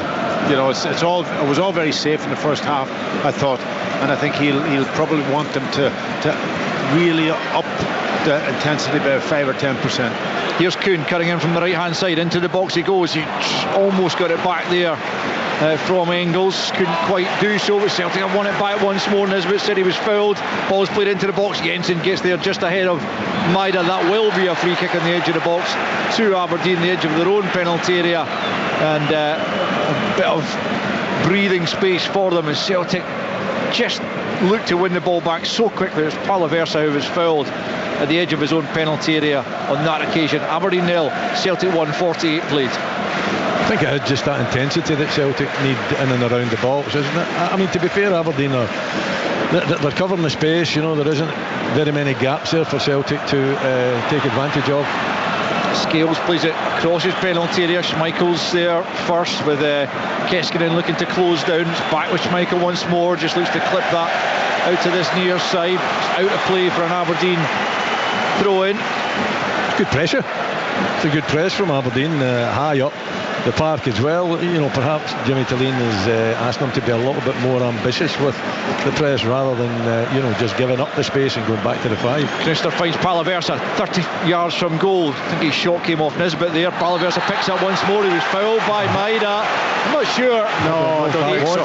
He actually was, but the referee is certainly given the free kick about 25 yards from goal. Looked to me to be a slip more than anything from Palaversa, but we'll get another look at it on our monitors. But nonetheless, the referee has given it and can't be changed now. No, and it's a great position, brilliant position for Aberdeen. But I agree. I thought he lost his balance a little bit and kind of almost tripped over himself and fell into Maeda. But listen, it's a great position, far enough out to get it up and down, right in the middle of the goal. Difficult for the goalkeeper. Well, this is one of the better opportunities. Len Clarkson, I would imagine, would be desperate to have a pop at this one. He's more than able. He's over it with Kevin Nisbet. I'm sure Kevin Nisbet will be pretty keen to take it as well, but no, I think the right man is getting the opportunity, with the right foot. Wayne Clarkson. Yeah, Shinnie's also over it, but you would very much fancy Clarkson is very slightly right of centre, I think, about 27 yards from goal, if I'm reading the cut of the grass correctly and doing my arithmetic properly. It's Clarkson or Shinnie, right foot or left foot. Schmeichel stands in his line, the Celtic wall just inside the box. It is Clarkson who goes for it, but Schmeichel read his intentions all the way, stepped to his left and grabs that very comfortably. And after 50 minutes here, it remains Aberdeen 0, Celtic 1. Yeah, I think he's seen the ball as it's been hit, so he could move his feet across the goal. Very comfortable for him. And I just wonder whether Aberdeen had anybody in his line just to block him off, but mustn't have had, because it was so easy for him. Devlin gets it back to Mitov. But that'll definitely go down, I think, as Aberdeen's first shot on target. We'll be looking to get a few more of those as they try to get an equaliser here at Hampden in the Scottish Cup final. Jensen under pressure there from Taylor, plays it off him for a throw-in, more or less on the halfway line. Right the way he goes to Dorrington, who has recovered from whatever the knock to his shoulder was just before the interval. As Mitov plays it long up to the halfway line. Carter Vickers puts his head in where it hurts and gets the free kick. Nisbet's boot adjudged to have been high there.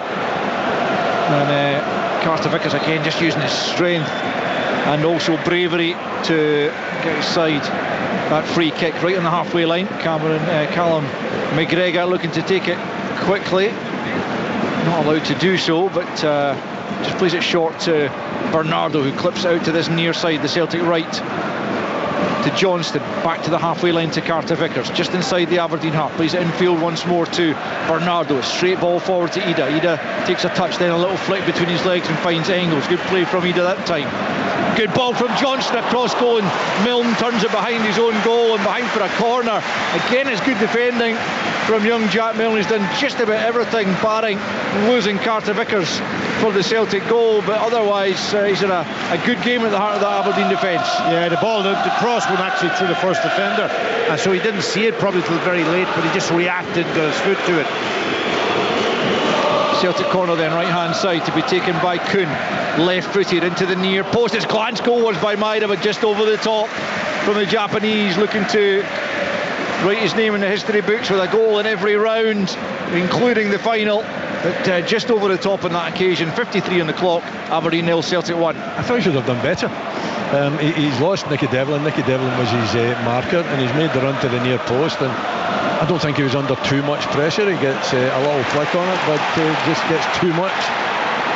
Better play from Aberdeen. The pass from Palaversa wasn't good enough for Keskinen, and Celtic pick up, and it could be away here on a counter of their own as Bernardo plays it out to the left hand side to Maeda, who's up against Dorrington here, coming in field.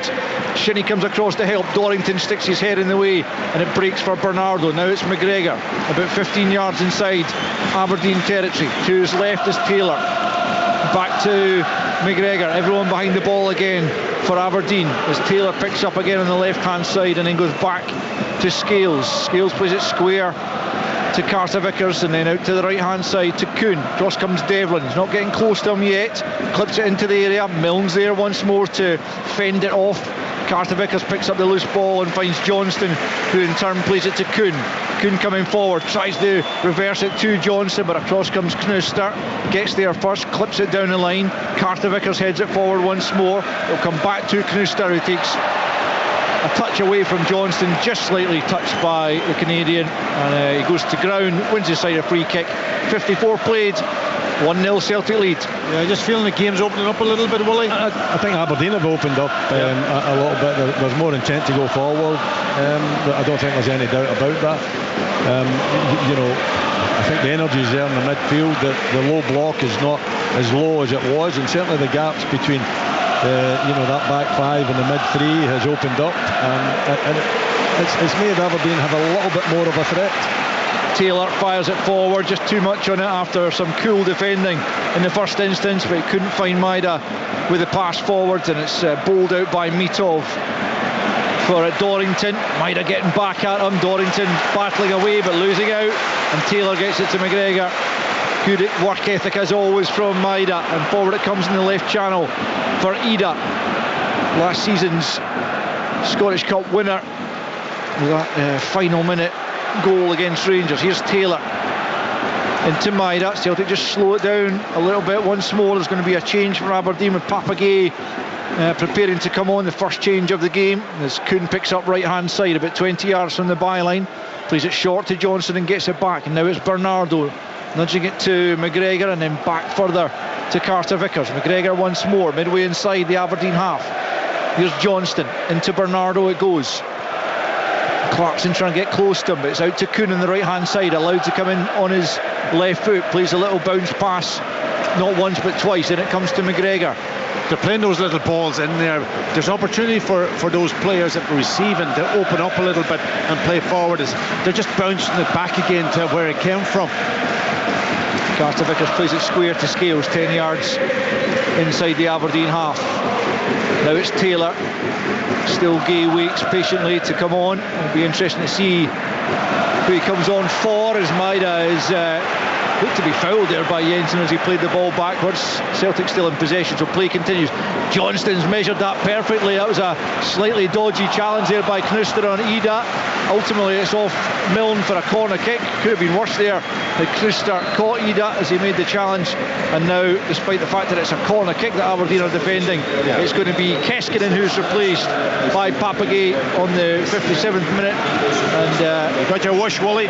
Yeah, well, I'm not surprised. I don't think Keskinen is the type of player that can play as a number 9 or a number 10. He's a wide player, he's a ball carrier, he'll get you up the park, he can play right, he can play left, but he's not that target man either, and they've had nothing out their front too, so you need someone, you know, a bit of presence. Papagay's got a bit of presence, and his touch is not the best, but at the same time he's got presence, he's got good height, he could be dangerous at set pieces if Aberdeen can get set pieces in and around the Celtic box.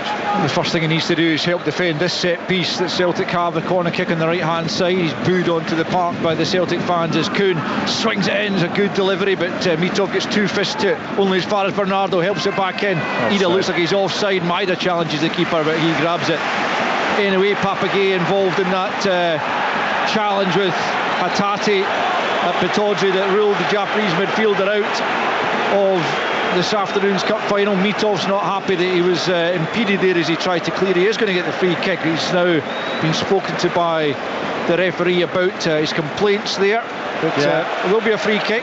Yeah, I'm not surprised that he's complaining, because as a goalkeeper you're trying to hit on the counter attack, and if you're impeded when you're striking the ball, then obviously that goes out the window, and I thought the referee might have booked Maida for that one. Stand up for the goalkeepers, of course. No card shown as Mitov gets it to Shinnie, and Shinnie out to the left hand side to Knuster, down the left hand side for Clarkson. Devlin had just gone offside, so it's an intelligent ball infield for Gay. Papagay 25 yards out, spreads out to the right hand side when he could have had a goal there, as Parky's suggesting. Comes back here with Jensen, infield to Shinnie. Aberdeen need to take any opportunities that present themselves, and that was at least a half a chance for Gay to go for goal. Milne gets it to Shinnie, middle of the park.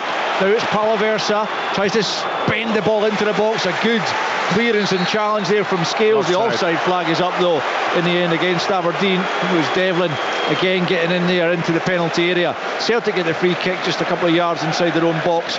Just a minute short of the hour mark. Aberdeen 0, Celtic 1. Well, it's much better. You know, it's now a contest, at least with Aberdeen's approach to the game. You know, not just happy to sit back with the 5. Yeah, they'll go back, you know, and have the 5 at the back and make it difficult for Celtic. But when they've got the ball, there's more intent to get forward. The midfield players are trying to support the front too. I think Papagay coming on is at least a bit of a target. I think Nisbet's got to make himself more available for any ball that Aberdeen have at the back. And generally, there's much more space from an Aberdeen point of view, from the 5 to the 3 in the middle to the 2 up top, and it's made a much better game, and I think it's given the Aberdeen fans a little bit of hope. Here's Johnston though, out to Kuhn, attacking down the right hand side. Devlin read the pass there for Johnston.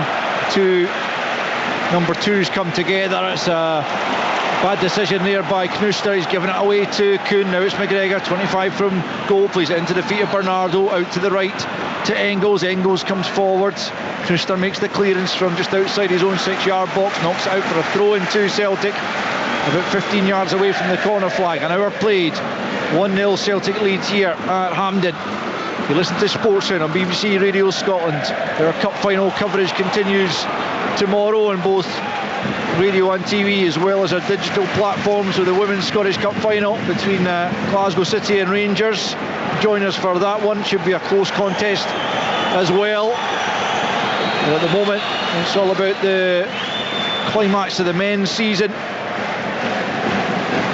as Aberdeen get a throw in, more or less in line with their own penalty area, will be taken here by Knuster. Won by Kuhn though, unchallenged, into the middle of the park. Here's Ida, picking up possession, going back the way though to the edge of the centre circle for Taylor. Then McGregor picks the pass to Bernardo ahead of him. Bernardo lays it off to the left hand side to Taylor once again. Grey skies over Hampden, threatening further rain here in the south side of Glasgow, which we've not seen all that much of in recent weeks, but plenty of in the last 24 hours. Here's Gay as Aberdeen pick up and trying to come forward in the left hand side. Precious little support, and he does well even to get his side a throw in an advanced area. That's positive though. Yeah, he picked the ball up and he's got to steam forward, won a throw, and still just round the edge of the box, just been overcomplicated. Down goes Gay, and he's won inside a free kick this time with the challenge of Johnston, just about 10 yards away from the goal line, a few yards in from the left touch line. And an opportunity here for Aberdeen as Nicky Devlin tries to rouse the fans away behind the goal of Casper Schmeichel, all in red, as Aberdeen look for a leveller here just beyond the hour mark. And Leighton Clarkson standing over this free kick is a definite chance, this Willie. He's capable, Leighton Clarkson. His set pieces are usually pretty accurate. This is a great opportunity, and Papagay playing a big part, just carrying that ball into an area that Carter Vicker gives you free kick, and Clarkson got the opportunity now. Here he is, right footed, swings it in dangerously. It's over the top from Kevin Nisbet, and the assistant, is he given that as an offside or just a goal kick? Just a goal kick. But it's a good ball.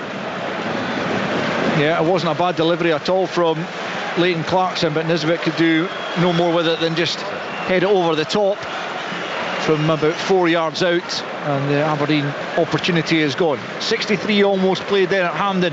Aberdeen trailing by 1-0 against Celtic. It was an Alfie Dorrington own goal in 39 minutes that is splitting the teams right now, as Jimmy Tilleen stands at the edge of his technical area looking to plot a way back into the game. Celtic have got themselves a free kick midway inside the Aberdeen half as McGregor went down. Yes. And Ida as well, actually. I'm not sure which it was given for, but either way it is a Celtic free kick. Yeah, that little ball played in again from Scales into Adam Ida, and McGregor then just running off his marker.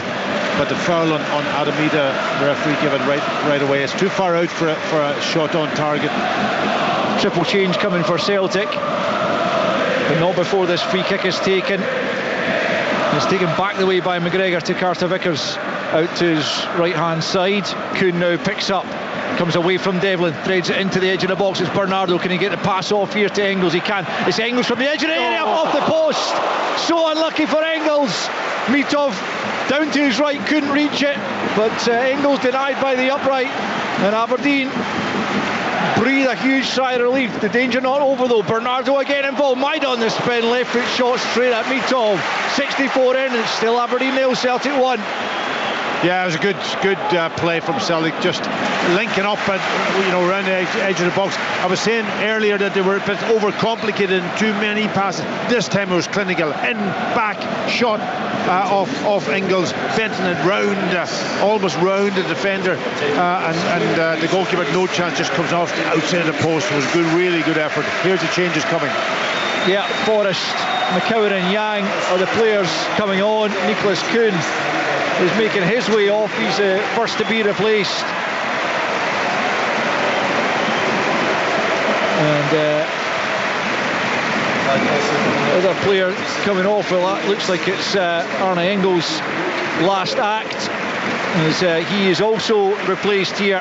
And Aramida is making his way to the touchline. His race has run not as much of an impact as last season's final. Nonetheless, if he's picking up a winner's medal at the end of the afternoon, he won't be too bothered.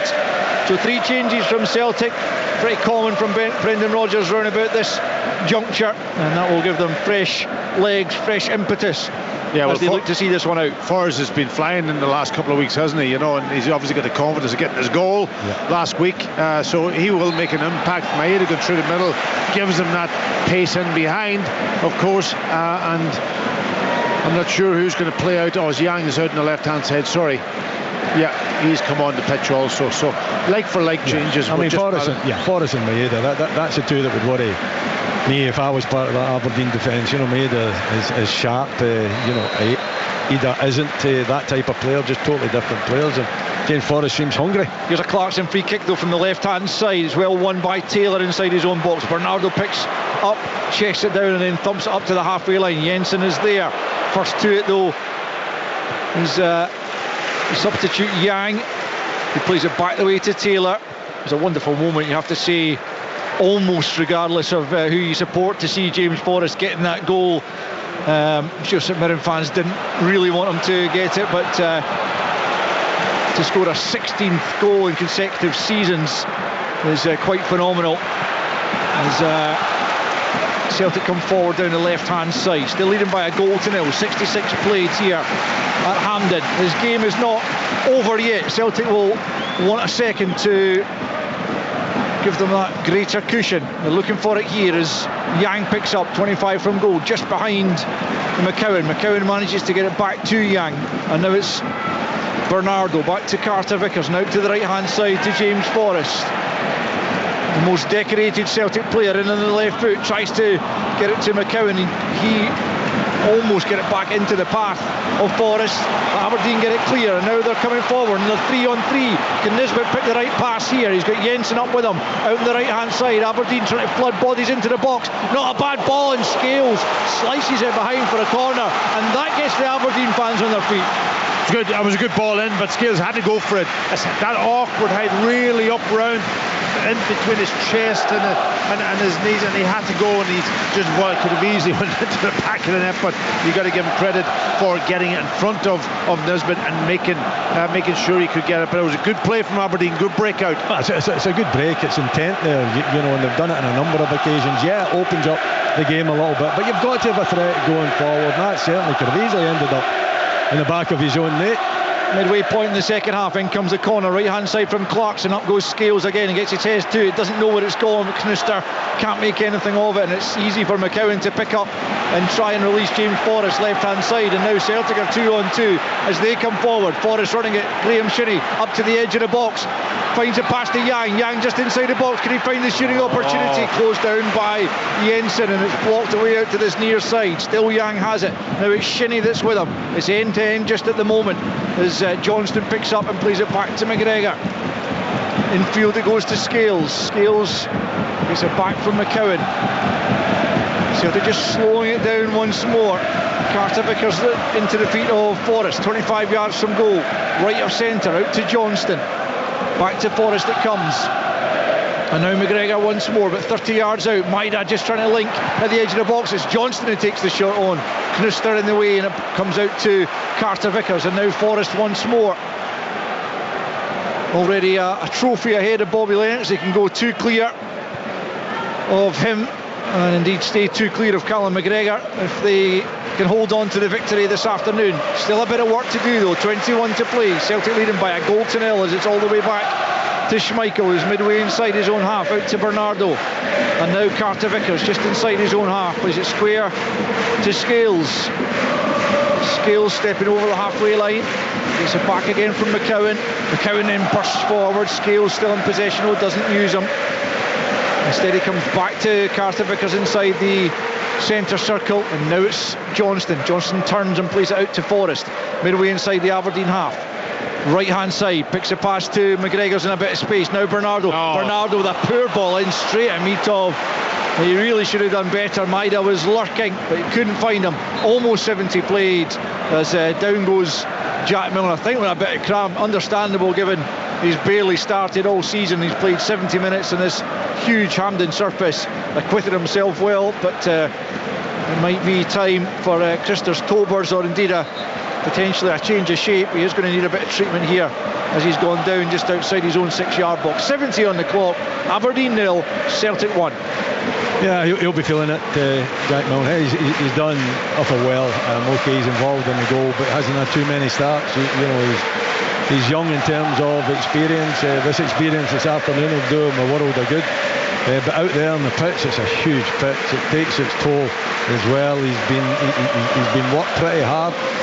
It's not just the physical side of it which he's struggling with just now. It's the mental side too, the concentration that's required when you're under siege basically from Celtic. But Aberdeen have Christers Tobers on the bench, so he can easily come in and play in that position if he can't make it. Jack Milne still getting some treatment from the Aberdeen medical team. Is it smelling salts? No, it's just an energy drink he's getting on board. It's a horrible feeling when you get cramp, isn't it? You've still got 20. How do you pack it? 20 minutes. I know from working really hard and training. But when you do, I get cramp now and I'm at my old age, and it's a horrible feeling when you get it. Well, just under 20 to play here in the Scottish Cup final. Can Aberdeen find a goal that might force extra time, or can Celtic get another one to make it a little bit more comfortable for them? They haven't been under too much pressure, it has to be said, but well, it's at 1-0. There's always that threat of a breakaway as Gay goes up to win the ball above Liam Scales. Nisbet trying to get it back to him, might break for Clarkson inside the box. Some claims there from the Aberdeen fans of an infringement there. I didn't see anything myself as Celtic get it clear. Knister goes back to Mitov. Mitov slices it left-footed out of play for a Celtic throw-in, and it will be Alistair Johnston to take that midway inside the Aberdeen half. Gets it back from Forrest, then steps away nicely from Devlin, then goes down under the challenge of Clarkson, and Celtic get a free kick in a really good position right of centre, but just outside the penalty area. It's quickly taken by McGregor. Now it's Forrest into the box, comes back to McCowan, gets a shot in, Kruster in the way. The effort from Dick Taylor just over the top, claims there was a touch. Referee agrees, Celtic corner. Yeah, a great block on the line, I've got to say, for Celtic. Get on with the game really quickly and put a couple of great balls in, and then ricochets, comes back to a couple of players, takes on the shot, and it was desperation in around the 6-yard box from Aberdeen, but they've got the block in, they've got the save in, and they keep it 1-0. They got the bodies in front of it, which was one of the centre backs, I think, and Greg Taylor, the final strike with the left foot, it's always going over the bar, I would say, but they get some amount of power behind it. And again, when Celtic up the tempo and Aberdeen are kind of leaving more gaps than they were in the first half. Is it Dorrington that's down getting? I think it's Milner again, is it? I can't see from this area. It's one of the centre backs, Knuster, in fact. It's Knuster or Dorrington. It's one of the two of them, but they're up, they're good, and we're ready to play. So here's the corner from McCowan, left-footed into the 6-yard box. It went an awful long way. Dorrington eventually got it clear. He's limping as he comes out of the penalty area, and Celtic pick up once more. 74 on the clock. Aberdeen 0, Celtic 1, given straight to Gay by McCowan, but he's done extremely well to get back and win that back. He had absolutely no right to win that back from Papa Gay, and he offers the hand of apology for the initial pass, but he gets the plaudits from the Celtic fans for having the tenacity and will to come back and win it from Gay, who should have probably done better having been gifted possession. Here's Forrest now, right hand side for Celtic. You have to imagine a second Celtic goal assures them of another cup triumph. Forrest then finding McCowan at the edge of the box, well challenged by Shinnie. He's then taken down himself by McGregor. That will be a free kick to Aberdeen midway inside their own half. But they need to be playing more of the game in the Celtic final third.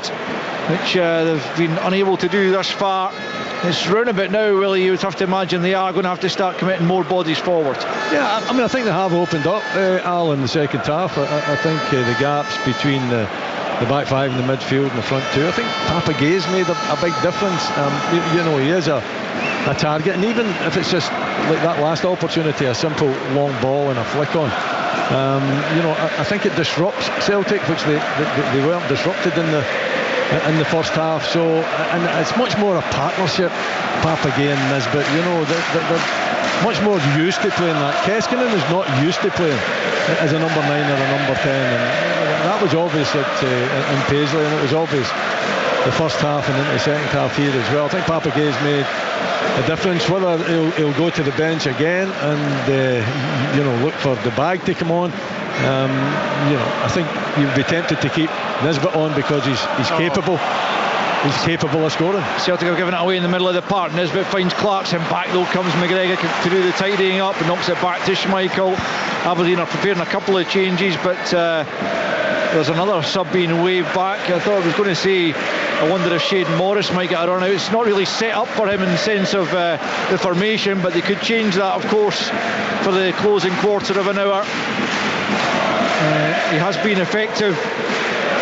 So effective coming off the bench. Actually, they ended up earning a starting spot for a good chunk of the season. Back on the bench this afternoon, but he's just got the shout, and so has the bag. It might be a change of mind because it looked like Polvara and Tobers were being readied, but could be a change of heart there on the Aberdeen bench. But it's Celtic in possession, left hand side, and it's Yang coming forward, finds Bernardo, back with Yang, 22 yards out, just slips it to McCowan back to Johnson.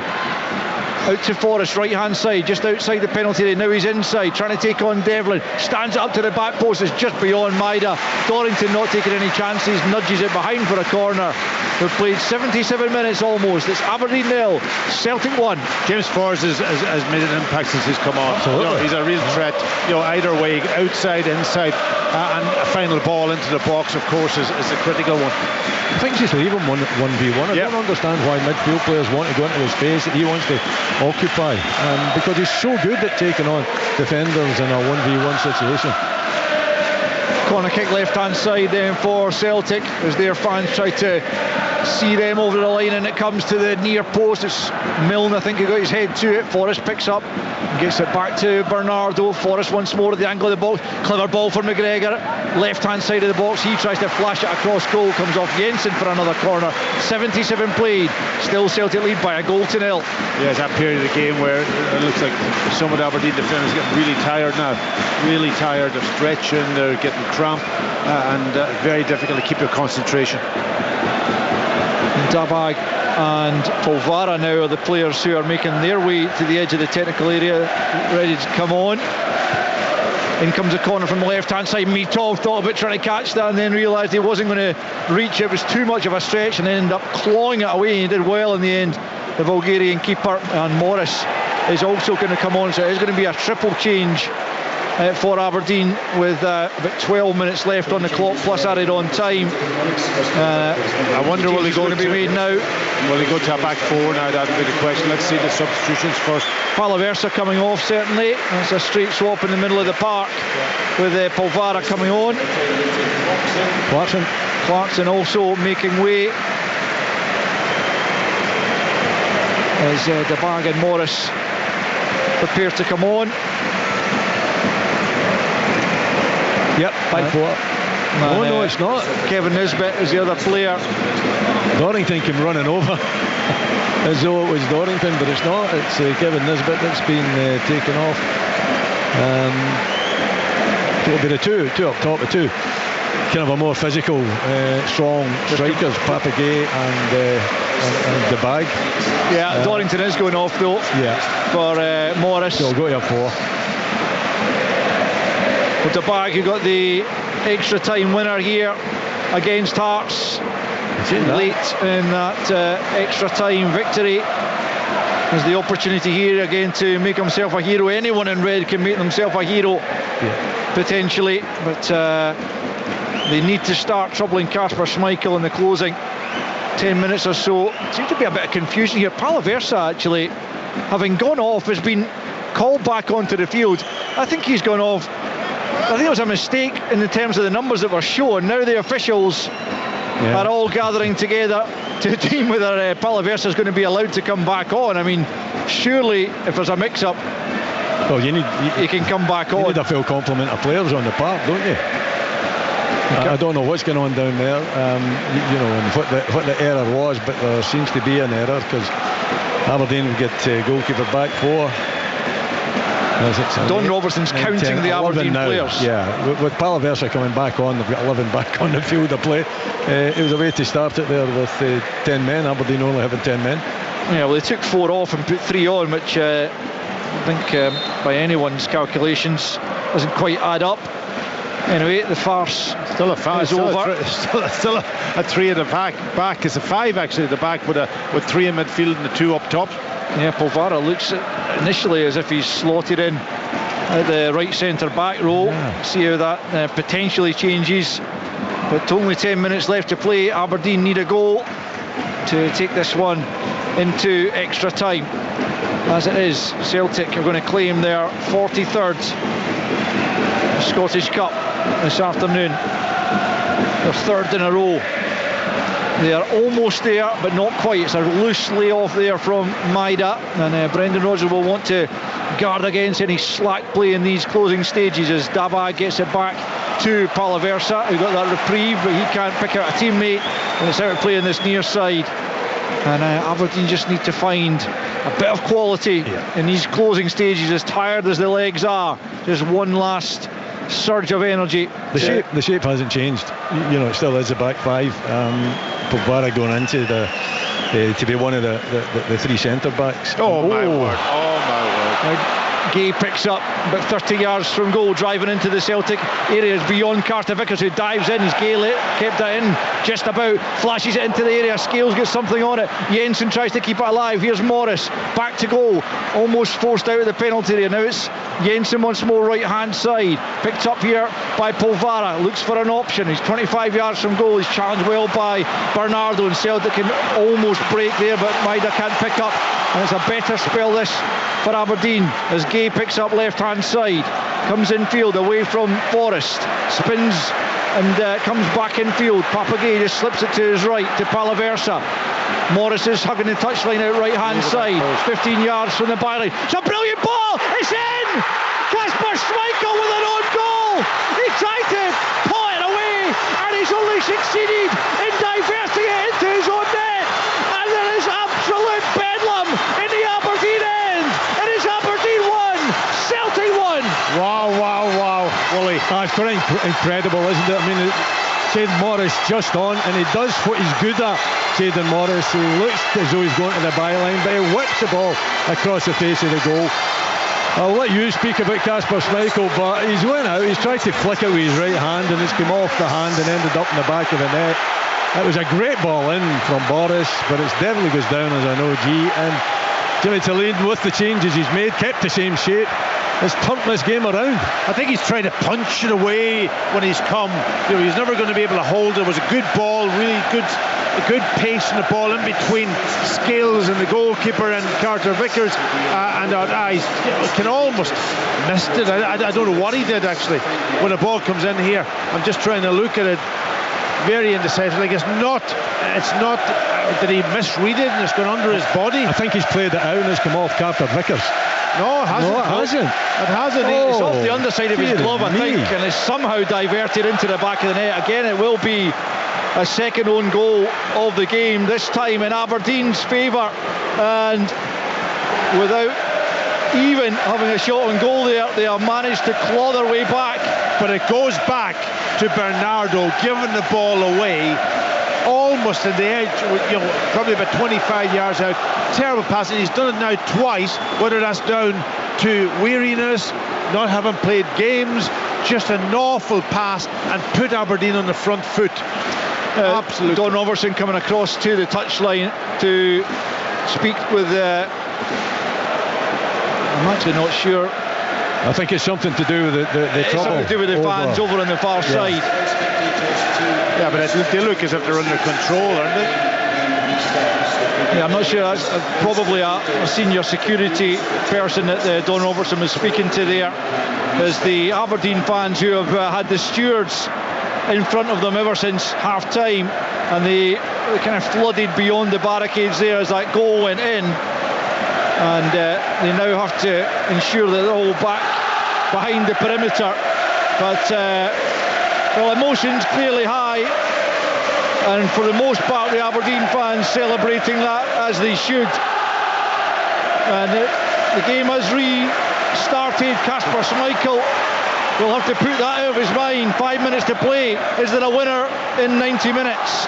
It's one apiece in this Scottish Cup final. Celtic will need to up the ante again here. It's Forrest out on the right hand side. Can Aberdeen at the very least see this out and into extra time? Celtic will want to kill it off. It's Carter Vickers back to the beleaguered Schmeichel, who's been first class virtually throughout his season. Yeah, it's just Celtic Park. It's just a technical mistake for me. You know, he's come, tried to intercept the ball. He doesn't get his hands to it properly. He tries, I don't know whether he tried to knock it away first time, but it was an easy enough ball to come and actually take. He's dived low, and it's just a technical mistake. Just a huge error, really, isn't it, from, you know, a top quality goalkeeper.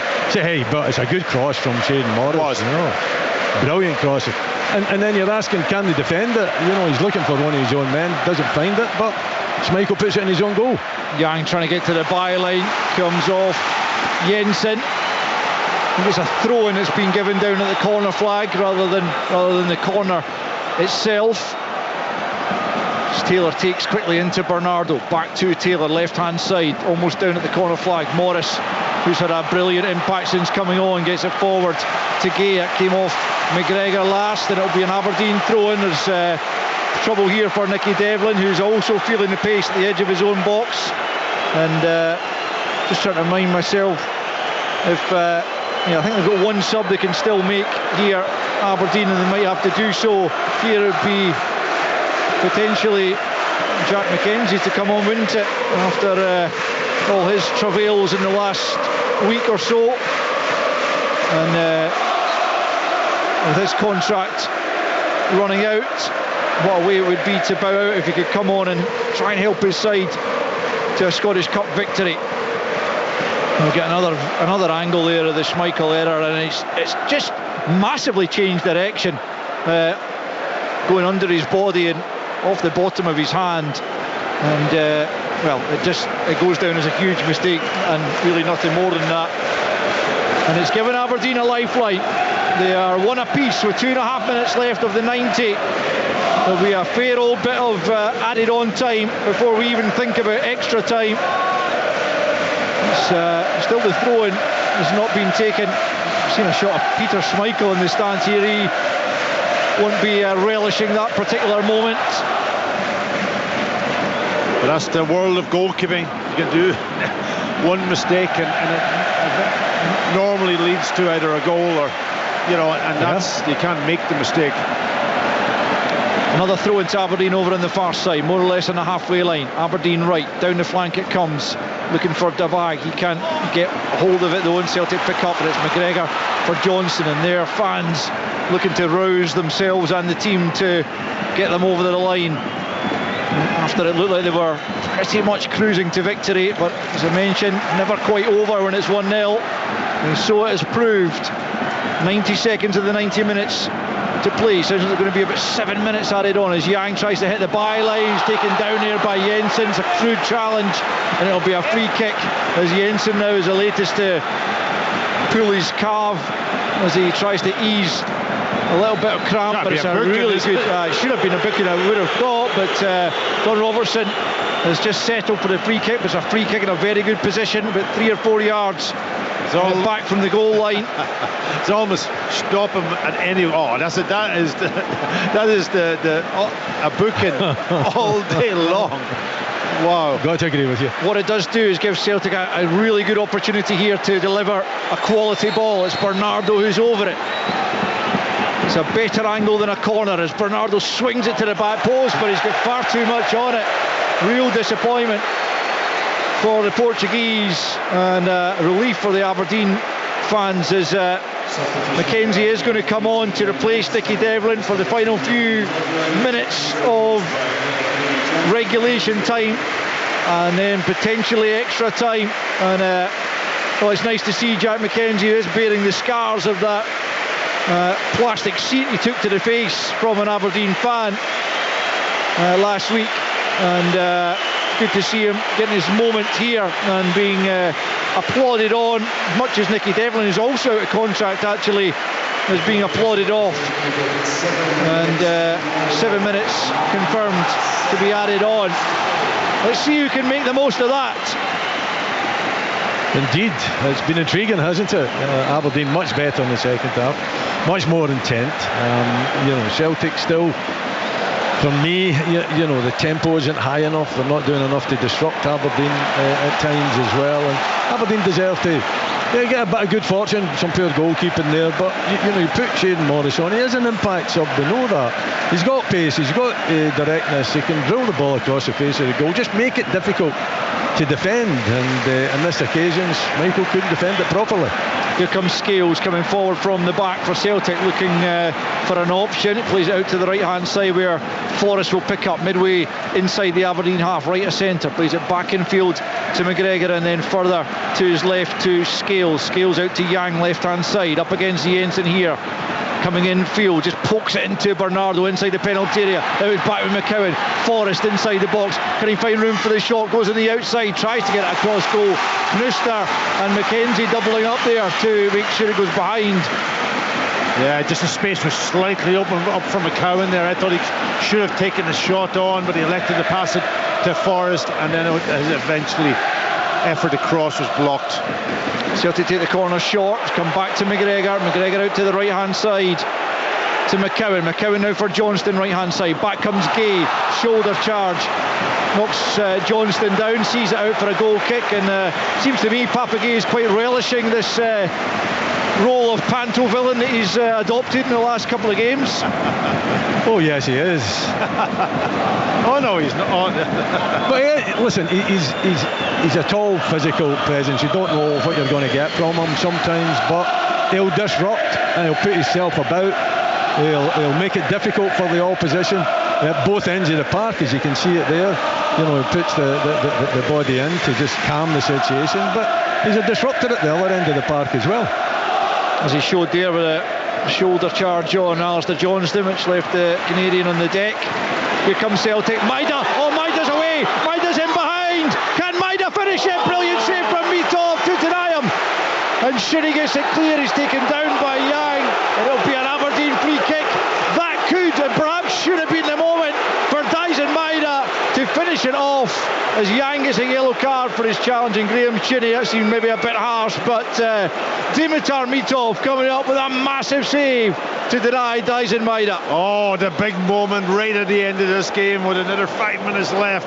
Big save from the goalkeeper. I thought Maeda did everything right. He won the challenge, got away, just opened up the goal. It's right through the middle. You can see it here. I'm just watching on the monitor here. He cuts across the defender, and then the goal comes out, spreads himself, and the timing of his movement off the line is a critical factor, and he just closes down the space, and then that big body he didn't quite connect properly, Maeda, with the ball, did he? I think he needs to give it a bit of air, does he not? I think that's the target that he's got to hit rather than keeping it low.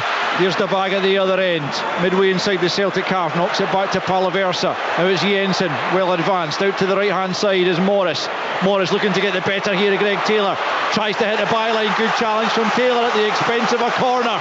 We are in the 4th minute of added on time, and those Aberdeen fans behind that goal sense that this could be their time. If Aberdeen can come up with a goal here, their name could go back on that Scottish Cup. Again, it's Shayden Morris. He just terrorises full-backs there, and he does it with Greg Taylor. Greg Taylor does reasonably well to stop the cross coming in, but it's that corner has been given away at a crucial time. 94 plus minutes in the clock. 3 minutes of added on time left. The corner on the right hand side. What can Aberdeen produce here? And it comes onto the penalty spot. Knuster wins it. Aberdeen trying to make something of it. It's Polvara going back the way. Maida makes the challenge and now leads the counter-attack. It's Maida bursting forward up to the halfway line. Through 2 or 3 challenges. Still Celtic come. It's Forrest, left-hand side. Tries to dink it back through for Maida, but it's too close to the keeper. Well, the Celtic fans are howling because they want a free kick. It's got to be a free kick, though, but because the game, moved on a couple of seconds, but you can pull it back. But it was Aberdeen was desperate to try and stop him. Out to the right hand side, it's Aberdeen. It's Morris now coming forward for Aberdeen, up to the edge of the penalty area, plays it to Jensen. Jensen right hand side, it's going to be another corner off Taylor once more. It was claimed for handball against Greg Taylor. Looked to be, if it was his arm, it was right by his side. Certainly no penalty, but it will be a corner. There's a yellow card shown to goodness knows who in the middle of the park there. I think it's Canuster. I don't know what for. I think it was because of the foul on Maeda. The attempt. The attempt up here, and that's why I'm saying it should have probably pull it back, free kick, and then just move on. But he let the play go on. So Aberdeen have another corner right hand side. Another big opportunity right at the end of the game, last minute of the game. Right hand side then, the Aberdeen corner.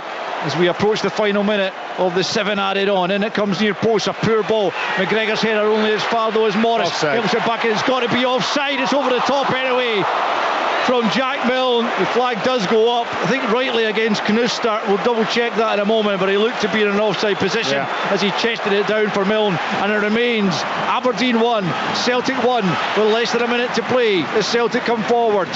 Down the right hand side, Forrest can't get there. Mackenzie first to it, can only clear it as far as McCowan though. Luke McCowan into Maida, inside the area. What can he do here? Morris comes back. Bernardo for Taylor. Taylor sweeps it to the back post. James Forrest now. Final seconds of the 90 minutes plus added on time. It's Forrest back to McGregor. Is he the man? Blocked by Jack Milne. Terrific defending once more from the defender there. Almost 97 played as down goes Yang. No free kick is given. 4 on 3 now. If Aberdeen can shift this, can they come up with a moment of quality? No, they can't. Out of play on this near side. Poor pass forward, and we are heading for extra time as this Scottish Cup final has finished in dramatic fashion. Aberdeen trailing by a goal to nil after an own goal in the first half from Alfie Dorrington. Were a far bigger force, a far greater force in the second half, and eventually substitute Shayden Morris with a ball in from the right hand side, and the massive error from Kasper Schmeichel diverting the ball back into his own net gave Aberdeen the equaliser. Maida probably should have finished it in stoppage time, but denied by Mitov, ensuring us of another 30 minutes at the very least here at Hampden in the Scottish Cup final. At the end of 90 minutes, it's Aberdeen 1, Celtic 1. Aberdeen versus Celtic. The Scottish Cup final on Sports Sound from BBC Radio Scotland. This Wednesday night, the Key Sessions present Deacon Blue in concert. Good evening, people of Edinburgh. Hear timeless classics and brand new music taken from their incredible Usher Hall set. And afterwards, I'll be in conversation with the band's very own Ricky Ross. That's Deacon Blue on the Key Sessions with me, Roddy Hart. Wednesday night from 8. Thank you. On BBC Radio Scotland and Sounds. You're listening to Sports Sound live from Hampden Park. Aberdeen 1, Celtic 1. The Scottish Cup final is going to extra time. The players down below us here getting a pep talk from their managers, Tom English. I think what we saw in the latter stages of that second half there is why we love Scottish football. It was so dramatic. It was so dramatic, but it was bonkers, right? It was just it was like watching a children's match. You know, everybody's charging around like lunatics. There was no shape to it. There was nobody was in control. No problem, Tom. No problem with that. That's what we want. Nobody knew what was going on. There was bodies everywhere. There were tackles flying in, balls passed. But I mean, it was just crazy stuff. Aberdeen's fitness levels, I have to say, astonishingly good, because they had to soak up an awful lot of pressure. I don't know how many Celtic crosses and shots they've blocked. They've defended brilliantly. They get lucky with the goal, Schmeichel's mishap, but Celtic got lucky with their goal. So they're one piece of good luck each at this stage. I think Celtic have been terrible with their use of the ball. Aberdeen have fought, and they're still in this game, and I didn't think they would be, so fair play to them. No, none of us did, Willie Miller. I think it's fair to say you've got to give an awful lot of credit to Aberdeen. None of us did. At half-time. Kenny, come on, you have to correct yourself. The legend has gone 2-1 Dons. He's well on course here. He was certainly very positive. He's going to go up and get the trophy if it's 2-1 Dons. You know, the important thing is it's been a brilliant second half, isn't it? I mean, it's been great. Yeah, Celtic have controlled the majority of the ball for the majority of the game, but you know, Aberdeen hanging in there in the first half, well organised defensively, disciplined as well, and then opening up in the second half. You know, the gaps between back five, mid three, front two, and putting on subs at the right time, impact subs. Papa Gay can make a difference up front. Even the bag, we know, has got that energy and that eye for a goal. And Shayden Morris, one trick pony, hit the byline and cross it in, and that's exactly what he did. And you know what, it ends up in the back of the net. Strap yourselves in, here we go again. Celtic will get us back underway at the start of extra time. Luke McCowan was back the way to Callum McGregor. Celtic going from right to left in the first period of extra time. What a piece it stands. Another half an hour guaranteed here. Who will emerge victorious at the end of all of this? Celtic enjoying the early possession in this extra time as Scales has it out to the left hand side to Taylor. Remember, both sides will get an additional substitute to make if they wish.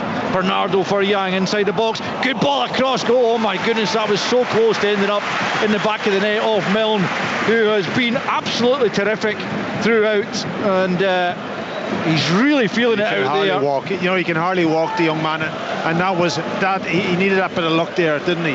He slides, he gets across to that near post area, comes off at a weird angle, but the height takes it over the crossbar. Reads it well though.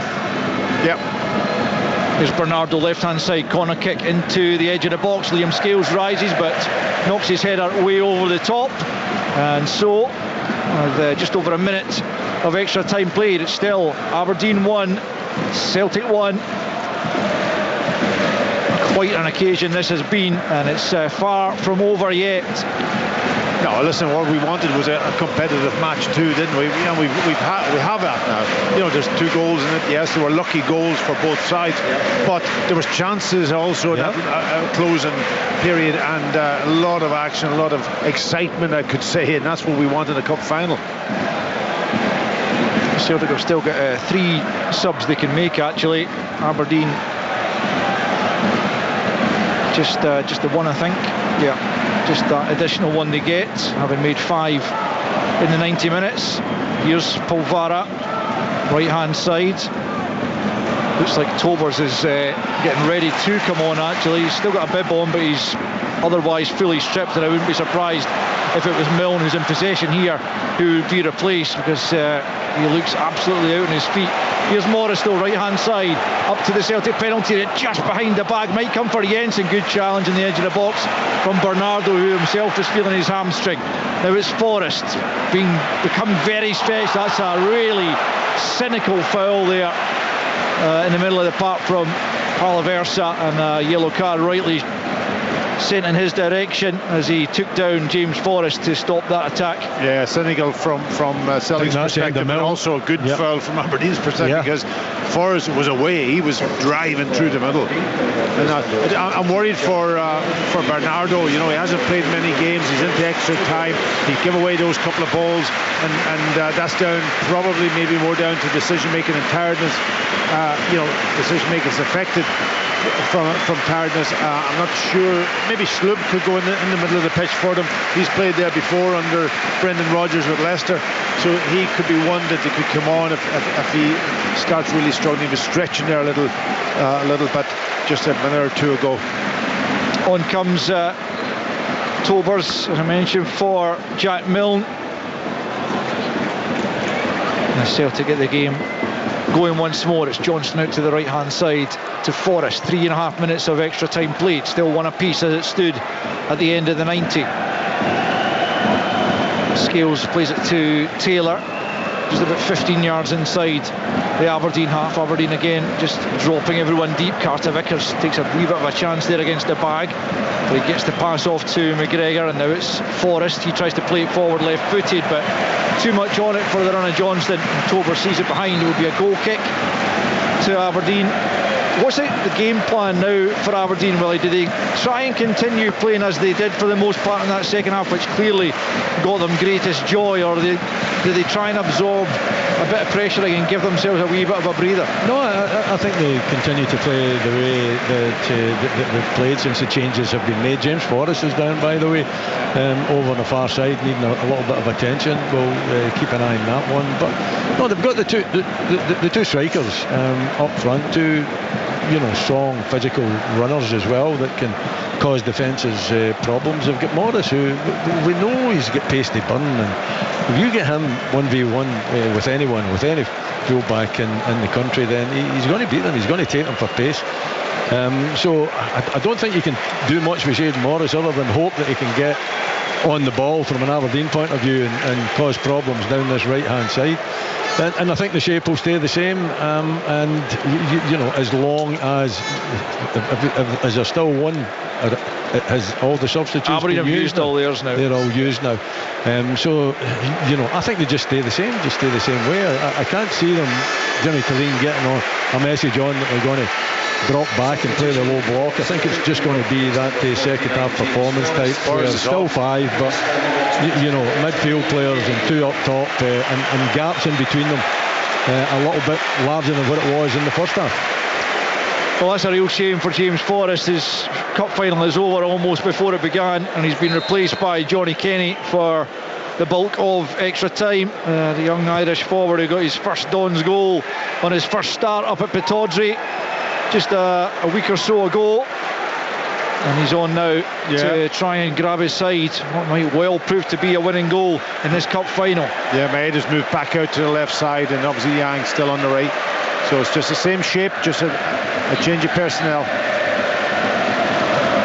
He's looked pretty accomplished when we've seen him in a Celtic jersey this season, Johnny Kenny, as Liam Scales gives the ball away almost to Shane Morris, and then he turns the ball back to Schmeichel, and Morris will chase it, but Schmeichel's cool enough to get that back to Scales. Sloop's going to come on as well. Yeah, the problem really now for players is just tiredness just creeps in, and mistakes eventually happen, and you don't want to be the fall guy, do you? Losing a cup final, that's for sure.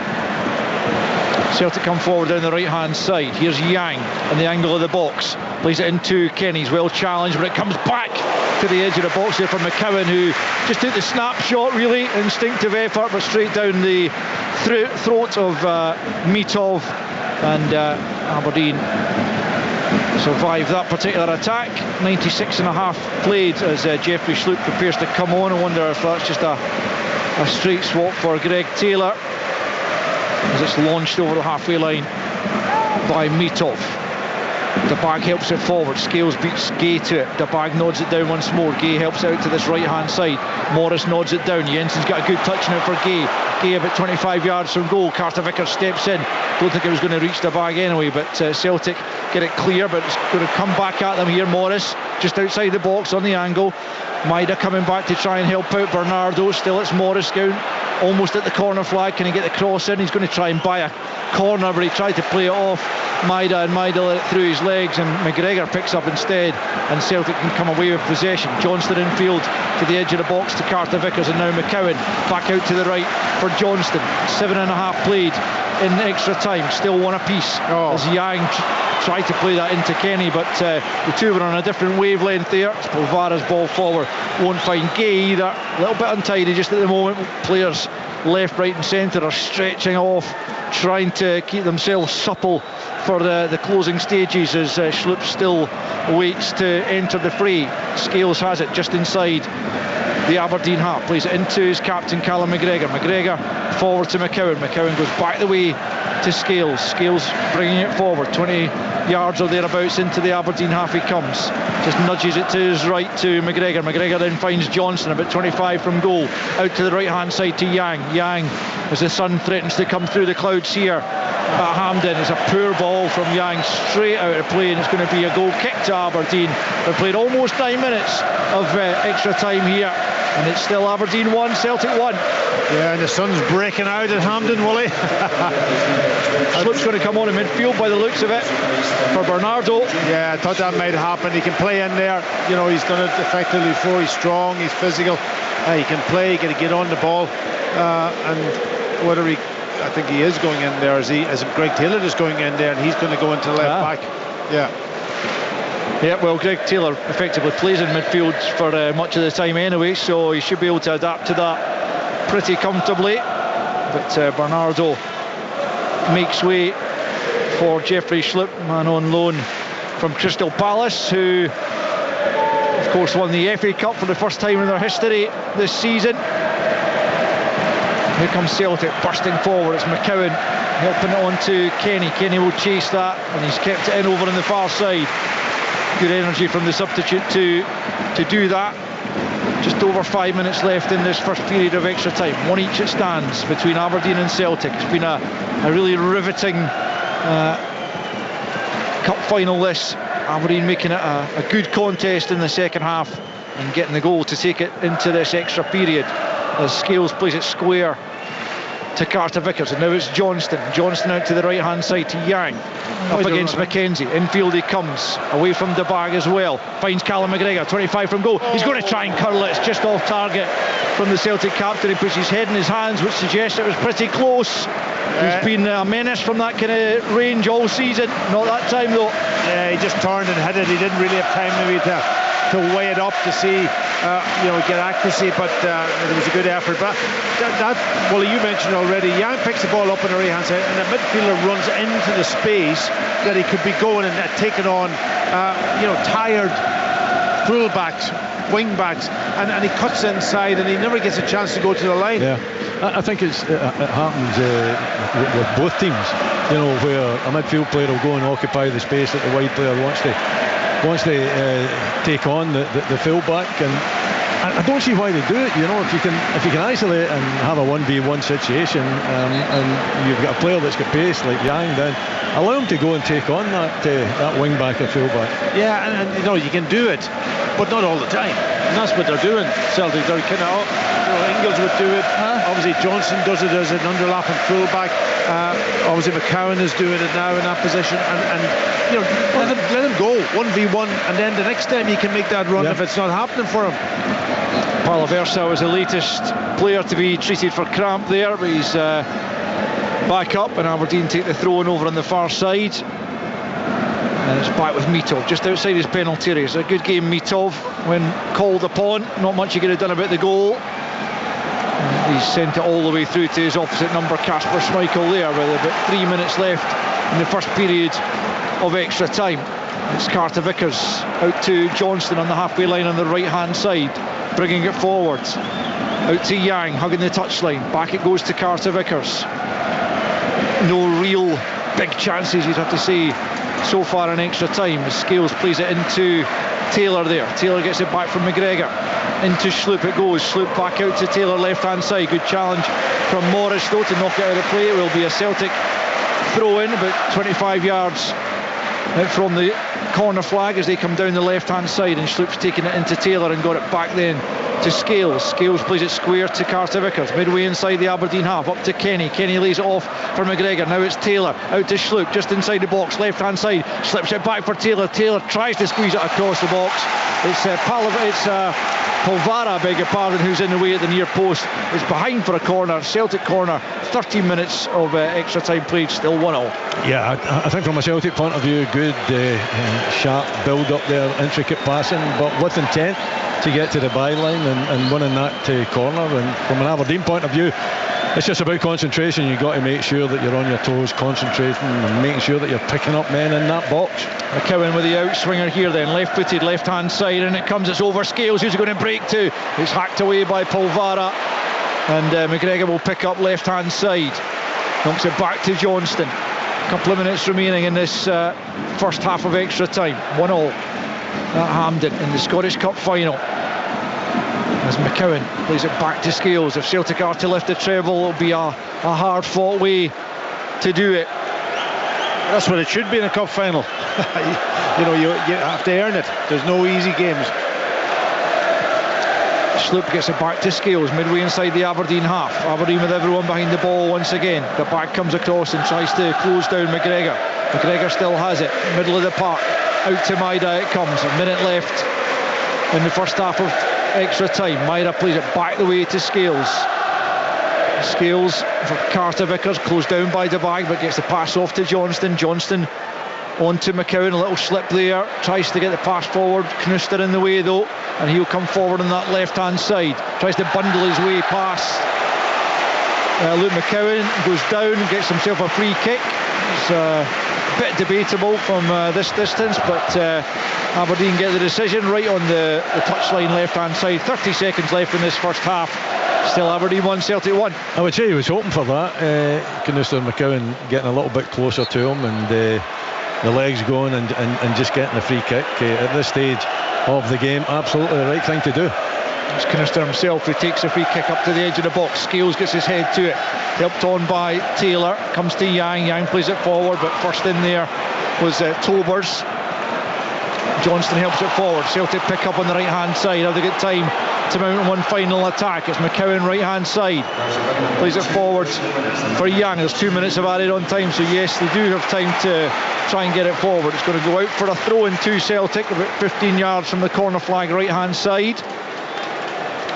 It's taken back the way to Carter Vickers. Plenty of time to think about his next move. It's out to McCowan, back into McGregor. Celtic trying to get their noses back in front. It's Scales to Schlupp, about 30 yards from goal, comes up to the edge of the box. Out to Maida it goes. Maida who passed up that opportunity in injury time to win it for Celtic. Here he is once more, left hand side of the box, back to Schlupp.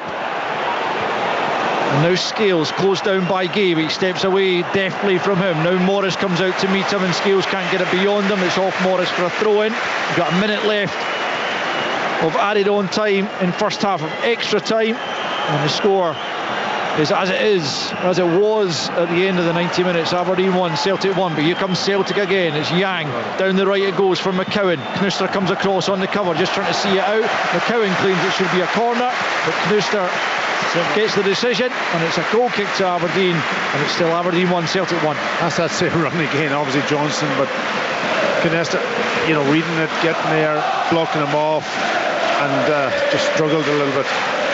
Mitov is now stretching his hamstring, Wally. The goalkeeper stretching her hamstring. Well, what's the world coming to? Mitov in no great hurry over this goal kick. It looks like we're going to go into the second half of extra time at one apiece, with just a few seconds remaining of this first period. No further goals since the end of the 90 minutes as Mitov goes long, looking for Gay up against Scales. Scales does well, comes to McGregor, and now it's Johnston forward. It's a loose pass, but it is half time as Gay has stayed down after that aerial challenge with Liam Scales. He's just slowly getting back to his feet, but it's as you were at the end of the 90 minutes. No great chances, you would have to say, in that first period of extra time. And I'll just hand you back briefly again to our host, Kenny McIntyre. Thank you to Alistair Lamont. Very tense here at the National Stadium. A reminder, more cup final action for you tomorrow. The Women's Scottish Cup final, Glasgow City against Rangers. We kick off at 1:30 on Sports, and before that, off the ball as usual from midday. Tom English, what he made there, it's been quite edgy, quite tense. Not really a lot to talk about in that first period of extra time.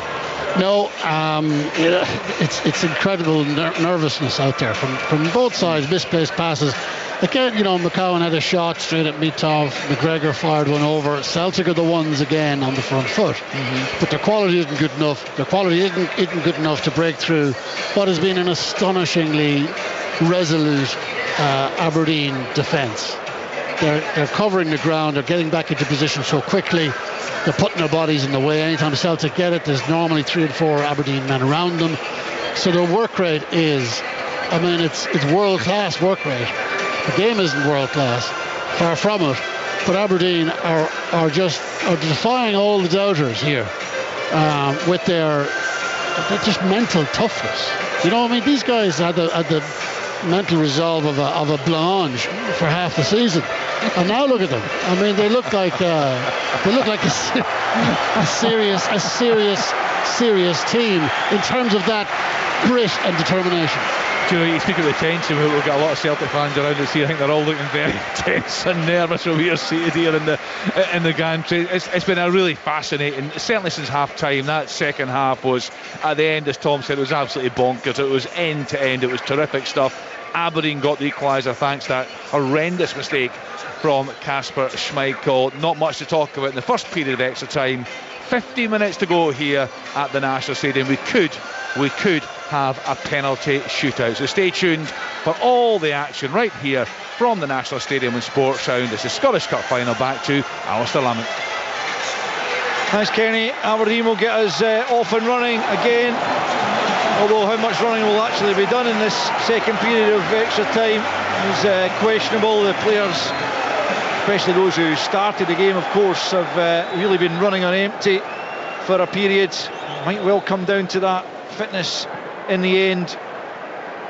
A mistake perhaps coming as a result of tiredness, or maybe, just maybe, a moment of real quality to clinch the cup final victory for one of these sides. It's back with Polvara, who is playing at right centre back. An unfamiliar role for him as Morris makes up great ground and Sloop has to make a despairing challenge to prevent him getting away from him and concedes the corner. But I mean, Shayden Morris, we know he's fast. I mean, he must have made up, what, 2 or 3 yards there? Incredible stuff. I tell you what, Sloop had to make the tackle. He went to ground and he had to make the tackle. He was stretching, otherwise he was in. He's a weapon, Shayden Morris. See, when you bring him on and he's got that impact and he gets a bit of space and he's got that determination, and if he gets it, a little bit of room like that, and he had no right to get to that ball before Sloop, and he just kind of glided past him, and Sloop, desperate challenge, stretching all the way eventually. Palaversa then from the right hand side with a corner kick, out swinger towards Knuster. It's Gay that wins it, smashed towards goal by Polvara, and it's only a half a yard over the top. What a volley that was from the American, but over the top, and it's still one apiece. Yeah, Celtic struggling to win the first ball and ends up coming down, and just he didn't get his body over the ball, and he was in a great position, nobody round about him, just to make good contact. Great connection on it, didn't he? And had it been on target, I'm not sure Schmeichel would have been able to react in time. Difficult one though to take though, you know, that coming out of the air, but he's capable. You know, Polvara, he's got a lot of ability. You know, playing in an unusual position for him, as far as I know anyway. I don't know his total history, but normally a midfield player, doing an excellent job at the back. Yeah, no, he is, as far as I'm aware, certainly pretty much been a midfielder all his days, certainly signed as one, but needs must for Aberdeen this afternoon as they have a throw in on the left hand side. It just comes off Gay, who's claiming he was being held and unable to bring the ball under control, but Don Robertson not interested. Alistair Johnston takes the throw in back the way to Carter Vickers. Still 1-1, 17 and a half minutes of extra time have come and gone. Penalties becoming an ever-increasing possibility here as McCowan though picks up and knocks it to Taylor. Here's McGregor, brilliantly blocked by Polvara. Sloop off the bar!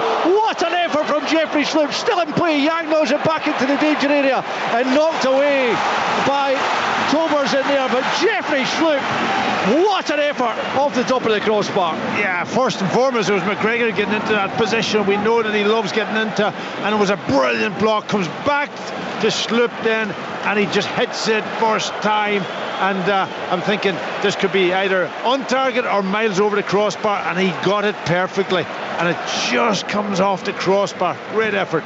McCowan, his attempts to get the ball back into the area are thwarted. Gay comes forward, he's fouled Yang though. Celtic get the free kick. Gay preventing that being taken quickly. McCowan is going to just move the ball and play it round them, which is sensible enough, and Celtic get it moving once more, looking for a potential winning goal here in the closing just over 10 minutes at Hampden. Carter Vickers steps forward. Out to his right hand side is Yang, about 15 yards from the goal line, up against Mackenzie here. Good challenge from Mackenzie, wins possession, fires it forwards. No Aberdeen players really close enough to do anything with it though, and McGregor though on the stretch wins the 50-50. Has been penalised there for that challenge. Don't think that was a free kick in all honesty, but he was on the stretch. Aberdeen get the decision. It will be a free kick to Aberdeen. It kind of looks now as if you can't put a sliding tackle in the modern game, because there was nothing untoward in that one. I thought he lost it, of course, but won the ball back. But anyway, the referee gives us a free kick to Aberdeen. The sun is shining now down on top of the players to make it a little bit more warmer for them, more intense. It's shining on that silverware, isn't it? Where's it going to go? That's the question. A bit more like a Scottish Cup final afternoon now, with the sun coming through the clouds. As Knuster launches it long, Scales heads it down, but only to the back. He can't get past Carter Vickers, and Schlupp hooks it over his head and out for a throw-in over on the far side. The Aberdeen fans rise again to try and urge their team on here. Midway inside the Celtic half as the throw-in is taken back the way. Tovers it to his left to Knuster, who'll just help it forward. Jensen will give chase. He was pulled back there, but Scales picks up possession. Gay goes across to make the challenge. Taylor picks up and is going to come back for a foul by Gay. And now the Celtic fans unhappy that the advantage wasn't played. Don Robertson can't win here. He blows up for the foul and they complain about that. He plays the advantage and they're not happy with that. Anyway, the free kick's taken out to the right hand side to Johnston. Here's Yang, right hand side. Midway inside the Aberdeen half, gets it back from Johnston. Into Carter Vickers it goes. Short ball to Taylor. Taylor for Scales. Scales steps forward. Midway inside that Aberdeen half, clips it in. Good ball looking for Yang, but Knuster was first to it. Comes out to Johnston, right hand side of the box. Sends it back. It's a really good ball. Johnny Kenny was in there, but he sends his header well wide of target. Aberdeen goal kick. 21 played in extra time. It's Aberdeen 1, Celtic 1. Oh, I thought he just should have done better, the young man.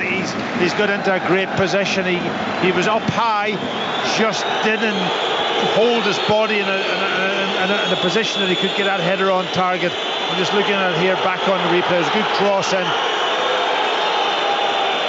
Yeah, just comes off the side of his head and goes by the far post. 7.5 or 8.5, I beg your pardon, minutes to play as Mitov is being urged to get a move on. I mean, I can't imagine Aberdeen are desperate for penalties. I imagine they would rather play the game and try and win it in extra time if they possibly can. 50-50 though, that's the thing, you know, it's about your nerve then, and penalties not easy. Here's Carter Vickers picking up just inside his own half, plays it out to the right hand side to Johnston. Johnston out to Yang on the touchline here, tries to get the better of Mackenzie. Mackenzie does enough and helps the ball to Dabag. Carter Vickers slides in and gets there before Gay. Aberdeen pick up though, it's Shinnie midway inside his own half, back to Knuster into the midfield to Palaversa and out to Mackenzie. Good composed football that from Aberdeen. Mackenzie hoists it forward. Scales gets the header, but he wasn't talking to Schlupp, or he wasn't listening. And Aberdeen pick up. It's Papa Gay goes for goal straight into the arms of Kasper Schmeichel from 15 yards. That was a chance, maybe the chance for Papa Gay, but he couldn't get the better of Schmeichel. 23 almost played in extra time, still 1-0. Oh, it's a huge chance, isn't it? You know, poorly executed. You can see what he's trying to do with the right foot. He's trying to curl it beyond Schmeichel and goal, but doesn't get enough pace on it, doesn't get enough width on it. It's pretty much straight at the Celtic goalkeeper, and it's an easy take. But another good opportunity for Aberdeen. They're still creating chances, even though Celtic still having the majority of possession, but Aberdeen looking dangerous on the counter. Celtic have it at the back. I say at the back, it's well inside the Aberdeen half, but their furthest player, outfield player back, Carter Vickers, plays it square to Scales. 6.5 left to play of extra time, plus any additional, and then we are into penalties unless there's a winner. Here's Yang at the edge of the box. Johnson's with him, just touches it to him, back to Yang. Yang infield to McGregor, 25 yards from goal, plays it square to Scales. Is he going to take the shot on? No, he leaves it to Schlupp instead. Schlupp at the edge of the box, into the area it comes. Kenny can't make anything of it. Now Carter Vickers about 30 yards from goal. Scales once more and Schlupp again, going back the way. Scales will play it out to Johnston. Johnston on the right hand side, up to the angle of the box, then stands it up to the back post. Looks like he's put too much on it. Maida will go and keep that in though. Down at the corner flag, back to Schlupp it goes. Morris forcing him back the way, but Scales has it, and now it's Carter Vickers. Is there a moment of class left in this Scottish Cup final to win it for either Celtic or Aberdeen? It's Schlupp out to Maida.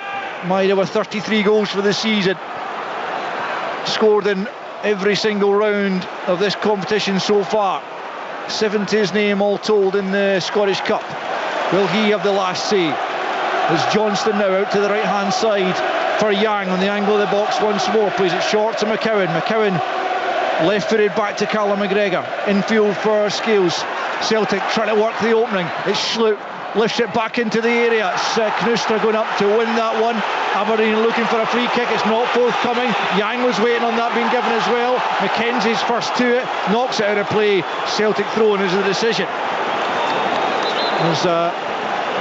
There is a check for a potential penalty going on here. Well, Luke McCowan is making his protest to Don Robertson. I didn't see what it was for. It was for a push. Yeah, it can only be for a push, I think, in the box as that cross comes in.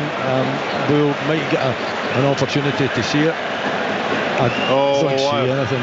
Yeah, it's just, I'm trying to say, it's Mackenzie. Just, you can see it here. Yeah, the check's over. Yeah. No penalty. Celtic will continue. Just under 5 to play. 1-1 it stands between Aberdeen and Celtic. Luke McCowan now, right hand side, knocks it back to Yang. Celtic still looking for that opening that might yet win it for them. Aberdeen, I think if they're going to win it, it'll have to be on the counter, or indeed on penalties, which the possibility of which growing ever larger. Here's Carter Vickers, midway inside the Aberdeen half. Aberdeen again pulling everyone behind the ball, desperately trying to keep Celtic out. Left hand side, it's Taylor, tries to cut it back for Schlupp. Morris is there, he'll just content himself with, he'll put it up to the halfway line. DeBag gives chase, Carter Vickers there first, and DeBag waving his teammates up as the ball's directed back to Kasper Schmeichel. 3.5 minutes of the additional 30 minutes we've had still to play. It's Callum McGregor out to the right hand side to Yang, back the way to Johnson, and back in field to his captain Callum McGregor, 10 yards inside Aberdeen territory. It's Scales for Schlupp. Again, Celtic remaining patient. Can they find the opening in that well organised, well drilled Aberdeen back line, who have held firm just about all afternoon? It's a good run from McGregor, bundling his way through a couple of challenges. Still left hand side, he has it, back to Schlupp. Now Scales into the feet of McCowan. McGregor once more at the edge of the box, slides it forward. Taylor keeps it out to Schlupp. Schlupp swings it in. Knuster's there with a clearance and then helped away by Polvara, but Schlupp has tried to play it back in field. He's only given it to Gay. Gay will try and get Aberdeen up the park. Now, can he test Carter Vickers for pace? No, he's knocked it too far ahead of him. Don't think he would have had the beating of Carter Vickers there anyway, as the Celtic fans now urge their side forward once more. 2.5 to play. 1-1 it stands. Yang will just about keep that in play, about 30 yards from the Aberdeen goal. Now it's McCowan into the feet of Kenny, tries a little flick, doesn't come off all the way through to Mitov, who will take his time here inside his 6-yard box. 1 additional minute sounds like it's going to be played. We've got 2 of regulation plus that minute, so 3 in total. Otherwise we're heading to penalties, reminiscent of 1990 Packie. Oh, I knew you were going to say it. I knew you were going to say it. Willie watched that one from the stands, didn't you? You were injured for that one. Otherwise you'd have settled it in the 90 minutes, I'm sure. That was obviously the last time Aberdeen won the Cup. It was also the end of a real period of dominance. It was their 5th in 9 seasons at that time. I'm sure if you told any Aberdeen fan that day it was the last time they were going to win it, until now, they would not have believed you. Can they end that run today, or will it be Celtic once again?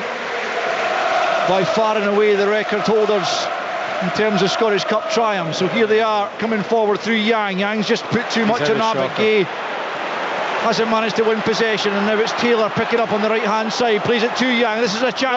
Yang's made a real hash of that, tried to, I think, fire it across the face of goal. Instead he sliced it high and wide. A real opening there for Celtic in the final minute of extra time. But still, it's Aberdeen 1, Celtic 1. He's got to do much better. I mean, everything that he's done, really, Yang has been. He's made the wrong decisions, he's made the wrong pass, and on that occasion there, it's just an awful effort to cross it. He's in a great position as well. Just drive it across the face of the goal, leans away back, puts it well over the bar. And Aberdeen are settled for it, haven't they? The legs have gone a little bit. They put a lot into the game. Celtic have had the majority of possession. Aberdeen have been chasing balls most of the time, but it's been a really good second half and into extra time. But it looks as though Aberdeen are settling for the penalties. McGregor heads it forwards. Tobers has to turn and roll that back to Mitov, who's closed down by Mairaby. Gets the ball clear with the left foot. Gay fouling Johnston there on the halfway line. It'll be a Celtic free kick with a minute of added on time. And we are into that now. 60 seconds for either of these sides to find a winner, or else we're into penalties. It's Celtic in possession and looking the likelier side to win it, if either are going to do so before penalties are required. It's Johnston forward for McCowan, challenged by McKenzie. Still McCowan has it right hand side. McGregor back to Scales. Is there last minute drama here as there was last season? It's Schlupp has to slide in to keep it, and he manages to do so. Scales for McGregor. McGregor for Carter Vickers. Just overruns it but gets it to McCowan. McCowan from 22 yards. Spins out to the right hand side. It's Johnston. Is there a late winner here? It's flicked on by Carter Vickers. Out comes Mitov. He grabs it and dives to the ground. And surely now we are heading for spot kicks to decide this Scottish Cup final of 2025. It has been gripping, enthralling, and it is going to go all the way to penalty kicks. It is finished at Hampden. Aberdeen 1, Celtic 1. Aberdeen versus Celtic. The Scottish Cup final on Sportsound from BBC Radio Scotland. Yes, the Scottish Cup final is going to a penalty shootout. The players down below us here just getting themselves organised. I'm sure they've already decided who will be taking them. So much pressure on both sets of players here. The second half and that extra time there, Tom English, was absolutely sensational. I have to say, I just loved it. Yeah, it's the tension is incredible, isn't it? The Schlupp chance, brilliant shot off the crossbar. Pat McGee, huge chance straight at Kasper Schmeichel, is end to end. I'm kind of smiling my way through this because it's such an improbable scenario, one that I did not see come. I did not see Aberdeen defending with this quality for so long in a game, and I did not see for a second Celtic being so wasteful. I mean, Yang has been appalling. Yeah, he's terrible. Giving the ball away non-stop. Aberdeen getting bodies in the way of everything. It's been so courageous from them, and their energy levels. I said it earlier on. Their energy levels are just astonishing. This is one very, very fit team because they haven't wavered. Even when you looked at various points, they're tiring now. Celtic are getting top, but then they find another wind, and it's just. I'm blown away by Aberdeen. It's the most ridiculous cup final. I mean, it's massively entertaining, but it's just ridiculous. Ridiculous is a good word, Pat Bonner. From a goalkeeper's perspective now, they'll know, won't they, where the players usually go. They'll have a list, won't they? Well, they have for the ones who are normally taking the penalties, but that's the problem. I go back to 1990. I went the one right away for the first penalty, and it was Jim Bett. Having a wee laugh. No, but it was Jim Bett. He was a normal penalty guy. I didn't have a clue where the rest of them were going. Alec McLeish never had a penalty probably in his life. Brian Irvin, what the man? He scored the winning goal. Oh my God! So there's luck involved here. You try to read it from a point of view of when they come up to the ball and what they're going to do. Now you have a better idea now. I think after it's all over what the way I would go. But during it, you're just trying to find maybe a chink in the armour of the guy that's taken it more so than anything else. The goalkeeper can be the hero. The guy that's taken it, unfortunately, can be the guy that's going to lose it, unfortunately, for the opposition. Tiredness also is a big factor. Stats on our live coverage and online, Packy. Dimitar Mitov, in terms of penalty saves, saved 3 and let in 20. Kasper Schmeichel has saved 26 and has let in 93. 93. Well, I would love to go back to my record. I had a good record.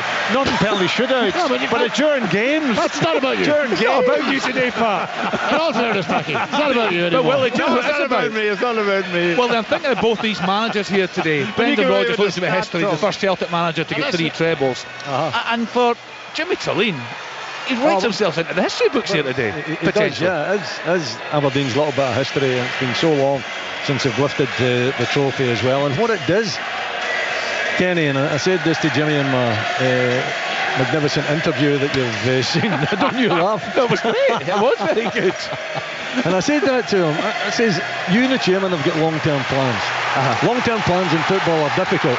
But if you've got a trophy sitting in the boardroom, then that gives you that freedom, that time to convince the Aberdeen fans that he's the right man. The chairman's convinced he's the right man. This season's been unpredictable. He's still got a work to do, but if he gets that trophy this afternoon, that will give him time. They should get a camera on Dave Cormack for this penalty shootout. That would make good viewing. Right, over to you, Alistair Lamont.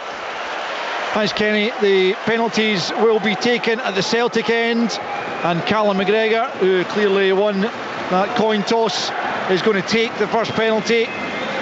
It is he against Dimitar Mitov.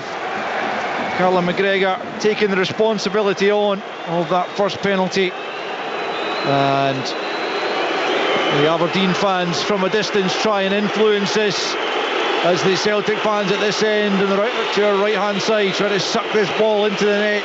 Celtic having beaten Rangers in the League Cup final on penalties, can he do so again in the Scottish Cup? It's McGregor, saved by Mitov, away to his right. Callum McGregor holds his head in his hands, but it is first blood to Aberdeen in the penalty shootout. Yeah, it was a good save. Good save. You read it, as I said. You kind of trying to read the taker. He's almost showed him where he was going to put it there. I think Callum. He went for a little bit of pace. It was a nice height for Mitov, and he's got the spring and the dive, and he puts keeps that ball out of the net. You don't have to catch it. You don't have to do anything. All you've got to do is keep it out of the net. Graham Shinney, the Aberdeen captain, will take the first Aberdeen penalty up. He steps into the roof of the net, and Aberdeen have the advantage. It's 1-0. What a strike that was, wasn't it? For a moment there I thought it was going over the bar. I must admit, it that much height on it. Left foot, he just drilled it. Kasper Schmeichel going the wrong way to his left, and Shinney putting it to his left, and it nestles in the back of the net, high up. Wonderful penalty. Johnny Kenny, is it? It's stepping up next for Celtic. The young man taking a lot of responsibility on his shoulders. 21 years of age. He's come into the first team squad this season, and he's got a big moment ahead of him here. Up he steps, right-footed. Johnny Kenny scores for Celtic. It's one apiece. Well, that's bravery for the young man, isn't it? Hasn't played many games at all, coming over and making a name for himself, and slots the penalty away with the goalkeeper going the wrong way.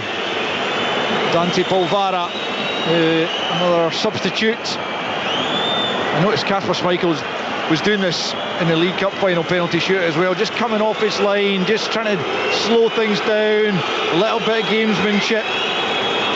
And he's slowly making his way back to his line with his arms spread as Polvara steps up.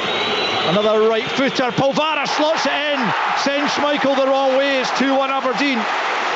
Really cool and calm from Dante Polvara. Been out this season for such a long time with injury. He's slapping that jersey, he's slapping that badge, isn't he? It's low. Again, Schmeichel goes the wrong way and it ends up the back of the net. Luke McCowan will take the third Celtic penalty. 2-1 it stands to Aberdeen with 2 apiece taken. Luke McCowan needs to score here.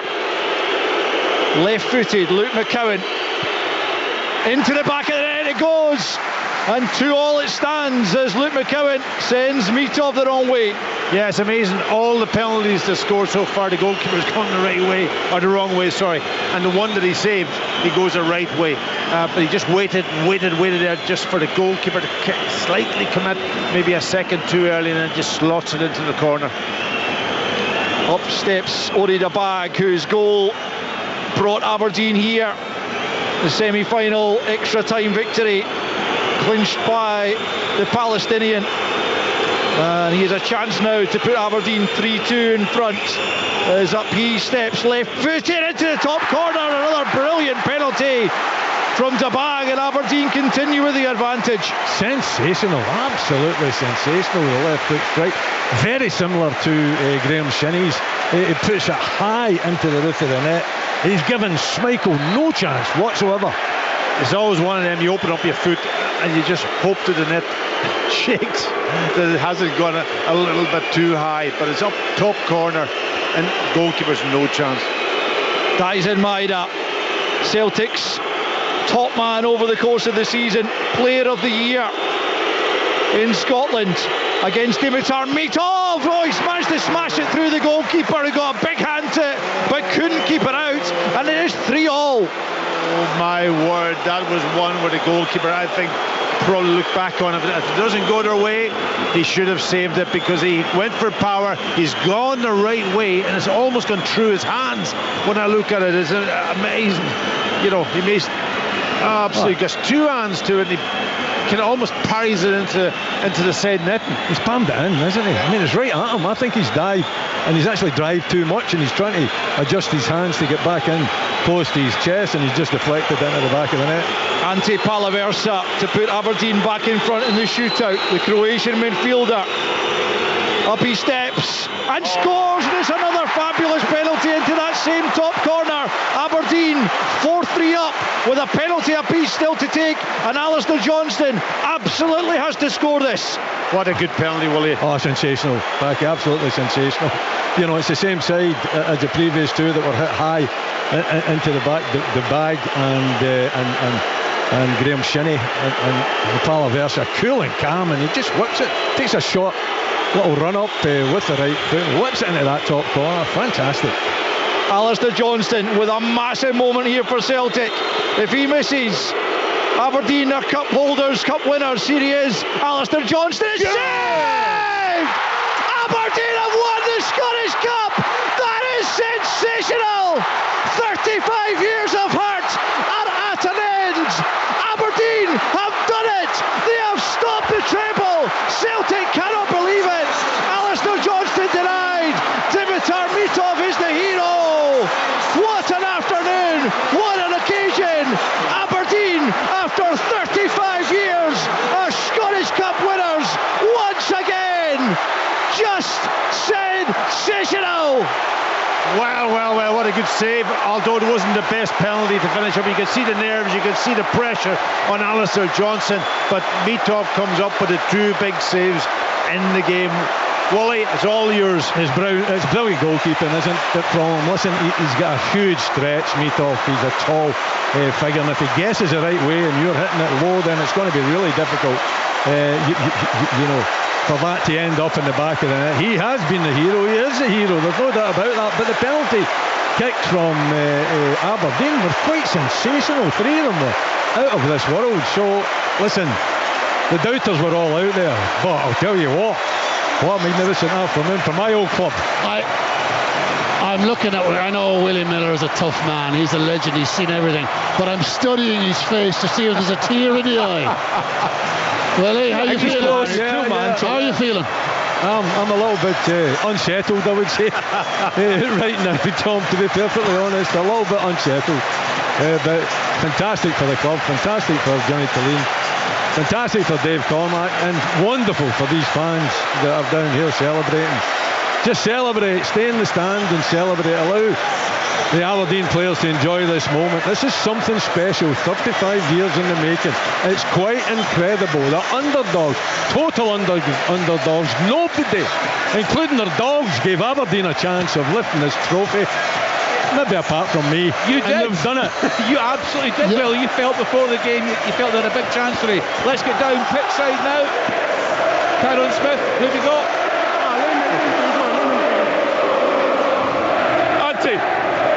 How does it feel to have won the Scottish Cup? This is fucking amazing. It's fucking history. I think I'll stop there with the language, but you can tell Antti Palaversa is a happy man. Yeah, apologies for that language there. Tyrone, he's down on the pitch right now. The Aberdeen players are over celebrating with that huge support, 20,000 tickets. They snapped them up very, very quickly, and those that have made the journey have been rewarded. What a performance, a brave performance from their side this afternoon. Shaden Morris is coming over here down below us in the main stand. What an impact he had when he came on. He's had that all season. He's been a really good impact player. Let's get back down to Tyrone.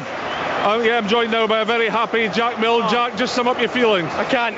This is the best feeling I've ever had in my life. I can't believe it. We had the belief. I'm sorry, excuse my language. We had the belief. All of us knew we were capable of coming here and getting a result. And let me look at this now. It's amazing. Honestly, it's amazing. And you're a local boy, an Aberdeen fan. Oh yeah, me and my family. It's a dream come true. Watching all these boys, all these fans, like, it's a dream of mine. Well done. Thank you. Yeah, apologies again for the language. Emotions clearly running very, very high down there. The Aberdeen fans are in really fine voice again. Of course, everything's set up for the trophy presentation. Tom English. It's a remarkable story for Jimmy Tillene. The ride that he gave us all in the first half of the season. We all loved the story. They were top of the league. Then to that dreadful winless run. In recent weeks, Willie told us the performance has been nowhere near good enough. And somehow they found a way this afternoon.